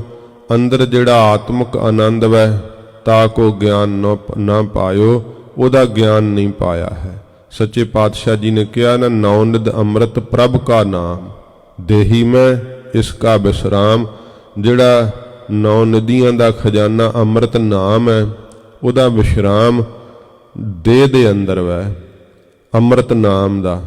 ਤੇ ਉਹ ਜਿਹੜਾ ਨਾਮ ਦਾ ਸੁਖ ਵਾਹਿਗੁਰੂ ਅੰਦਰ ਵਸ ਰਹੇ, ਆਪ ਸਾਖੀ ਚੇਤਨ ਪਰਮੇਸ਼ਰ ਅੰਦਰ ਵਸ ਰਿਹਾ ਹੈ। ਰਤਨ ਰਾਮ ਘਟ ਹੀ ਕੇ ਭੀਤਰ, ਹਿਰਦੇ ਦੇ ਭੀਤਰ ਵਿੱਚ ਹੈ। ਮਹਾਰਾਜ ਕਹਿੰਦੇ ਭਾਈ ਅਮੋਲਕ ਨਾਮ ਦਾ ਰਤਨ ਰਮਿਆ ਹੋਇਆ ਰਾਮ ਅੰਦਰ ਵਸ ਰਿਹਾ ਹੈ। ਤਾ ਕੋ ਗਿਆਨ ਨਾ ਪਾਇਓ। ਉਸ ਆਤਮਿਕ ਗਿਆਨ ਦਾ ਜਿਹੜਾ ਹੈ ਨਾ ਥੋੜਾ ਬਾਤਰ ਵੀ ਪ੍ਰਸਾਦ ਨਹੀਂ ਪਾਇਆ। ਉਸ ਅੰਮ੍ਰਿਤ ਦੇ ਸੋਮੇ ਦਾ ਮਹਾਰਾਜ ਕਹਿੰਦੇ ਥੋੜਾ ਮਾਤਰ ਵੀ ਗਿਆਨ ਜੀਵ ਨੇ ਨਹੀਂ ਪਾਇਆ, ਕਿਉਂਕਿ ਭੁੱਲਿਓ ਮਨ ਮਾਇਆ ਉਰਝਾਇਓ। ਭੁੱਲਿਆ ਹੋਇਆ ਮਨ ਸਰੂਪ ਵੱਲੋਂ ਮਾਇਆ ਨੇ ਆਪਣੇ ਵਿੱਚ ਫਸਾ ਲਿਆ, ਇਸ ਕਰਕੇ ਭਜਨ ਵਿੱਚ ਨਹੀਂ ਜੁੜਦਾ। ਜੇ ਕਰਨ ਵੀ ਲੱਗੇ ਤੇ ਦੇਹ ਫੁਰਨੇ ਤੇ ਫੁਰਨਾ ਸਭ ਸੰਸਾਰ ਦਿਖਾਲ ਦਿੰਦਾ ਹੈ। ਜਨ ਨਾਨਕ ਭਗਵੰਤ ਭਜਨ ਬਿਨ। ਸੱਚੇ ਪਾਤਸ਼ਾਹ ਧੰਨ ਗੁਰੂ ਤੇਗ ਬਹਾਦਰ ਸਾਹਿਬ ਜੀ ਮਹਾਰਾਜ ਫਰਮਾਉਂਦੇ ਹੈ ਕਿ ਜੋ ਖਟ ਭਗਾਂ ਸੰਪੰਨ ਹੈ ਮੇਰਾ ਵਾਹਿਗੁਰੂ, ਉਹਦੇ ਭਜਨ ਤੋਂ ਬਿਨਾ ਬਿਰਥਾ ਜਨਮ ਗਵਾਇਓ। ਆਪਣਾ ਜਨਮ ਜਿਹੜਾ ਨਾ ਜੀਵ ਬਿਅਰਥ ਗਵਾ ਲੈਂਦਾ ਹੈ, ਕਿਸੇ ਕੰਮ ਨਹੀਂ ਆਉਂਦਾ। ਜਨਮ ਜਿਹੜਾ ਉਹ ਸਾਰਾ ਹੀ ਨਿਸਫਲ ਚਲਿਆ ਜਾਂਦਾ ਹੈ। ਜਨਮ ਪਦਾਰਥ ਪਾ ਕਰਕੇ ਜਦੋਂ ਉਹਦਾ ਲਾਭ ਹੀ ਨਹੀਂ ਖੱਟਿਆ ਤੇ ਸਤਿਗੁਰੂ ਜੀ ਕਹਿੰਦੇ ਭਾਈ ਅਜਾਈਂ ਚਲਿਆ ਜਾਂਦਾ। ਫਿਰ ਸਾਰਾ ਜੀਵਨ, ਇਹ ਸਾਰਾ ਜਨਮ ਵਾਹਿਗੁਰੂ ਦੇ ਨਾਮ ਜਪਣ ਨਾਲ ਹੀ ਜਨਮ ਜਿਹੜਾ ਉਹ ਸਫਲਾ ਹੁੰਦਾ ਹੈ, ਨਹੀਂ ਤਾਂ ਜਨਮ ਸਭ ਬਰਬਾਦ ਹੋ ਜਾਂਦਾ ਹੈ, ਸਭ ਕੁਝ ਹੀ ਲੁੱਟਿਆ ਪੁੱਟਿਆ ਜਾਂਦਾ ਹੈ। ਸਤਿਗੁਰੂ ਜੀ ਕਹਿੰਦੇ ਵਾਹਿਗੁਰੂ ਦਾ ਭਜਨ ਕਰ ਲੈ, ਕਿਉਂਕਿ ਮਨ ਦੀ ਹਾਲਤ ਇਹੋ ਜਿਹੀ ਹੈ, ਇਹਨੂੰ ਕਾਬੂ ਕਰ। ਜੇ ਤਾਂ ਮਨ ਦੌੜਦਾ ਹੈ ਤੇ ਮਨ ਨੂੰ ਸਿਮਰਨ ਵਿੱਚ ਟਿਕਾ ਕੇ ਇਕਾਗਰ ਕਰ ਲੈ, ਕਿਉਂਕਿ ਫਿਰ ਸਮਾਂ ਨਹੀਂ ਰਹੇਗਾ। ਹੁਣ ਵਾਹਿਗੁਰੂ ਨੇ ਤੈਨੂੰ ਮਨੁੱਖਾ ਜਨਮ ਦਿੱਤਾ ਹੈ। ਸੱਚੇ ਪਾਤਸ਼ਾਹ ਜੀ ਕਹਿੰਦੇ ਭਜਨ ਤੋਂ ਬਿਨਾ ਜਿਹੜਾ ਇਹ ਜਨਮ ਹੈ ਉਹ ਨਿਸਫਲ ਚਲਿਆ ਜਾਂਦਾ ਹੈ, ਵਿਅਰਥ ਚਲਿਆ ਜਾਂਦਾ ਹੈ। ਵਾਹਿਗੁਰੂ ਦੇ ਭਜਨ ਨਾਲ ਹੀ ਇਸ ਜਨਮ ਦੀ ਸਫਲਤਾ ਆਈ ਹੈ। ਅੰਦਰ ਵਸ ਰਿਹਾ ਵਾਹਿਗੁਰੂ। ਸਤਿਗੁਰੂ ਜੀ ਕਹਿੰਦੇ ਆਪਣੇ ਅੰਦਰ ਨਿਗਾਹ ਮਾਰ, ਬਿਰਤੀ ਅੰਤਰਮੁਖੀ ਕਰਨੀ ਹੈ ਤੇ ਗੁਰੂ ਜੀ ਦੇ ਦਿੱਤੇ ਹੋਏ ਸ਼ਬਦ ਦਾ ਜਾਪ ਕਰ, ਵਾਹਿਗੁਰੂ ਮੰਤਰ ਦਾ ਅਭਿਆਸ ਕਰ, ਫਿਰ ਤੇਰੀ ਬਿਰਤੀ ਅੰਤਰਮੁਖੀ ਹੋਵੇਗੀ। ਜਪਿਆ ਹੋਇਆ ਨਾਮ, ਕੀਤੀ ਹੋਈ ਕਮਾਈ ਜ਼ਿੰਦਗੀ 'ਚ ਕਿਸੇ ਵੇਲੇ ਵੀ ਕੀਤੀ ਹੋਵੇਗੀ, ਉਹ ਤੇਰੀ ਬਿਰਥੀ ਨਹੀਂ ਜਾਵੇਗੀ। ਇਹ ਨਾ ਸੋਚ ਕੇ ਮਨ ਨਹੀਂ ਟਿਕਦਾ ਤੇ ਭਜਨ ਨਹੀਂ ਕਰਨਾ ਚਾਹੀਦਾ। ਮਹਾਰਾਜ ਕਹਿੰਦੇ ਨੇ ਭਜਨ ਕਰੀ ਚੱਲ, ਭਜਨ ਨਾਲ ਹੀ ਤੈਨੂੰ ਸਮਝ ਪੈਣੀ ਹੈ, ਕਿਉਂਕਿ ਮਾਇਆ ਨੇ ਬਹੁਤ ਗਾੜੀ ਨੀਂਦ ਵਿੱਚ ਤੈਨੂੰ ਸਵਾਲ ਦਿੱਤਾ, ਬੜੀ ਬੇਹੋਸ਼ੀ ਵਿੱਚ ਲੈ ਗਈ ਮਾਇਆ। ਜਿੰਨਾ ਜਿੰਨਾ ਤੂੰ ਭਜਨ ਕਰੇਂਗਾ ਓਨਾ ਓਨਾ ਤੈਨੂੰ ਜਾਗਰਤ ਅਵਸਥਾ ਪ੍ਰਾਪਤ ਹੋਵੇਗੀ। ਜਿਵੇਂ ਜਿਵੇਂ ਤੂੰ ਭਜਨ ਵਿੱਚ ਲੱਗਦਾ ਗਿਆ ਤਿਵੇਂ ਤਿਵੇਂ ਤੈਨੂੰ ਰਸ ਆਉਣ ਲੱਗਣਾ। ਜਦੋਂ ਰਸ ਦਾ ਜਿਹੜਾ ਹੈ ਪੜਾਅ ਸ਼ੁਰੂ ਹੋਇਆ ਫਿਰ ਨਿਰਯਤਨ ਹੀ ਭਜਨ ਵਿੱਚ ਲੱਗਿਆ ਰਹੇਗਾ ਤੇ ਮਹਾਰਾਜ ਕਹਿੰਦੇ ਮਨ ਹੌਲੀ ਹੌਲੀ ਫਿਰ ਫੁਰਨੇ ਕਰਨੋਂ ਵੀ ਹਟੇਗਾ। ਜਦੋਂ ਮਨ ਦੀ ਭਟਕਣਾ ਹਟ ਗਈ, ਮਾਇਆ ਦੀ ਉਲਝਣ ਚੋਂ ਬਾਹਰ ਆ ਗਿਆ, ਫਿਰ ਤੈਨੂੰ ਅਸਲ ਆਨੰਦ ਦਾ ਪਤਾ ਲੱਗਣਾ ਕਿ ਤੇਰੇ ਹਿਰਦੇ ਦੇ ਅੰਦਰ ਵਾਹਿਗੁਰੂ ਆਪ ਵਸ ਰਿਹਾ ਹੈ। ਤੈਨੂੰ ਮਨ ਨੂੰ ਭੁੱਲੇ ਹੋਏ ਨੂੰ ਫਿਰ ਪਤਾ ਲੱਗ ਜਾਣਾ ਕਿ ਸਿੱਧਾ ਰਾਹ ਕਿਹੜਾ ਹੈ, ਪਰਮੇਸ਼ਰ ਦੀ ਭਾਵ ਭਗਤੀ ਵਾਲਾ ਸਿੱਧਾ ਰਾਹ ਫਿਰ ਤੈਨੂੰ ਸੁੱਝ ਜਾਣਾ ਹੈ। ਨਹੀਂ ਤਾਂ ਹੁਣ ਹਾਲਤ ਇਹੋ ਜੀ ਹੈ, ਸਮਝ ਨਾ ਪਰੀ ਬਿਖਾ ਰਸ ਰਚਿਓ, ਸਮਝ ਨਹੀਂ ਤੈਨੂੰ ਪੈਂਦੀ, ਵਿਸ਼ਿਆਂ ਦੇ ਰਸ ਵਿੱਚ ਰਚਿਆ ਹੋਇਆ, ਕਿੱਥੋਂ ਤੇਰਾ ਮਨ ਟਿਕੇਗਾ। ਭਜਨ ਨੂੰ ਕਰਿਆ ਕਰ, ਜੇ ਨਹੀਂ ਵੀ ਟਿਕਦਾ ਤਾਂ ਵੀ ਭਜਨ ਕਰਨਾ ਨਾ ਛੱਡਿਆ ਕਰ, ਕਿਉਂਕਿ ਨਾਮ ਦੇ ਜਪਣ ਨਾਲ ਹੀ ਤੇਰਾ ਮਨ ਟਿਕਣਾ। ਜਿਵੇਂ ਜਿਵੇਂ ਮੈਲ ਲੱਥੇਗੀ ਤਿਵੇਂ ਤਿਵੇਂ ਇਹ ਮਨ ਟਿਕ ਜਾਵੇਗਾ। ਇਹ ਸੱਚੇ ਪਾਤਸ਼ਾਹ ਧੰਨ ਗੁਰੂ ਤੇਗ ਬਹਾਦਰ ਸਾਹਿਬ ਜੀ ਮਹਾਰਾਜ ਸਤਿਗੁਰਾਂ ਜੀ ਨੇ ਸਿੱਖਿਆ ਦਿੱਤੀ ਹੈ। ਮਹਾਰਾਜ ਨੂੰ ਪੁੱਛਿਆ ਸੀ, ਸਤਿਗੁਰੂ ਮਨ ਕਿਉਂ ਨਹੀਂ ਟਿਕਦਾ, ਭਜਨ ਵਿੱਚ ਕਿਉਂ ਨਹੀਂ ਲੱਗਦਾ? ਸਤਿਗੁਰਾਂ ਜੀ ਨੇ ਕਾਰਨ ਦੱਸਿਆ ਤੇ ਦੱਸਦਿਆਂ ਹੋਇਆਂ ਮਹਾਰਾਜ ਆਖਿਆ ਕਿ ਭਜਨ ਤੋਂ ਬਿਨਾਂ ਸਭ ਜਨਮ ਵਿਅਰਥ ਚਲਿਆ ਜਾਂਦਾ ਹੈ। ਇਸ ਕਰਕੇ ਇਹ ਗੁਰਸਿੱਖੋ, ਵਾਹਿਗੁਰੂ ਦਾ ਨਾਮ ਜਪ ਕੇ ਆਪਣੇ ਜਨਮ ਨੂੰ ਸਫਲਾ ਕਰਨਾ ਚਾਹੀਦਾ। ਬਾਕੀ ਸਾਰੇ ਕੰਮ ਫਜ਼ੂਲ ਨੇ। ਜੇ ਵਾਹਿਗੁਰੂ ਦਾ ਭਜਨ ਨਹੀਂ ਕੀਤਾ ਤਾਂ ਬਹੁਤ ਜ਼ਿਆਦਾ ਜੀਵ ਨੂੰ ਅੰਤ ਸਮੇਂ ਪਛਤਾਵਾ ਹੁੰਦਾ ਹੈ, ਉਹ ਪਛਤਾਵਾ ਨਾ ਲੱਗੇ। ਇਸ ਕਰਕੇ ਸਤਸੰਗਤ ਕਰਿਆ ਕਰੀਏ, ਮਹਾਰਾਜ ਦਾ ਨਾਮ ਜਪਿਆ ਕਰੀਏ। ਸਤਿਗੁਰੂ ਗਰੀਬ ਨਿਵਾਸ ਸੱਚੇ ਪਾਤਸ਼ਾਹ ਤਰਸ ਕਰਨ, ਹੋਈਆਂ ਭੁੱਲਾਂ ਬਖਸ਼ ਲੈਣੀਆਂ ਜੀ। ਰਤਨ ਰਾਮ ਘਟ ਹੀ ਕੇ ਭੀਤਰ, ਤਾਕੋ ਗਿਆਨ ਨਾ ਪਾਇਓ। ਜਨ ਨਾਨਕ ਭਗਵੰਤ ਭਜਨ ਬਿਨ, ਬਿਰਥਾ ਜਨਮ ਗਵਾਇਓ। ਵਾਹਿਗੁਰੂ ਜੀ ਕਾ ਖਾਲਸਾ, ਵਾਹਿਗੁਰੂ ਜੀ ਕੀ ਫਤਿਹ। ਤੇਗ ਬਹਾਦਰ ਸਿਮਰਿਐ, ਗੁਰੂ ਤੇਗ ਬਹਾਦਰ ਸਿਮਰਿਐ।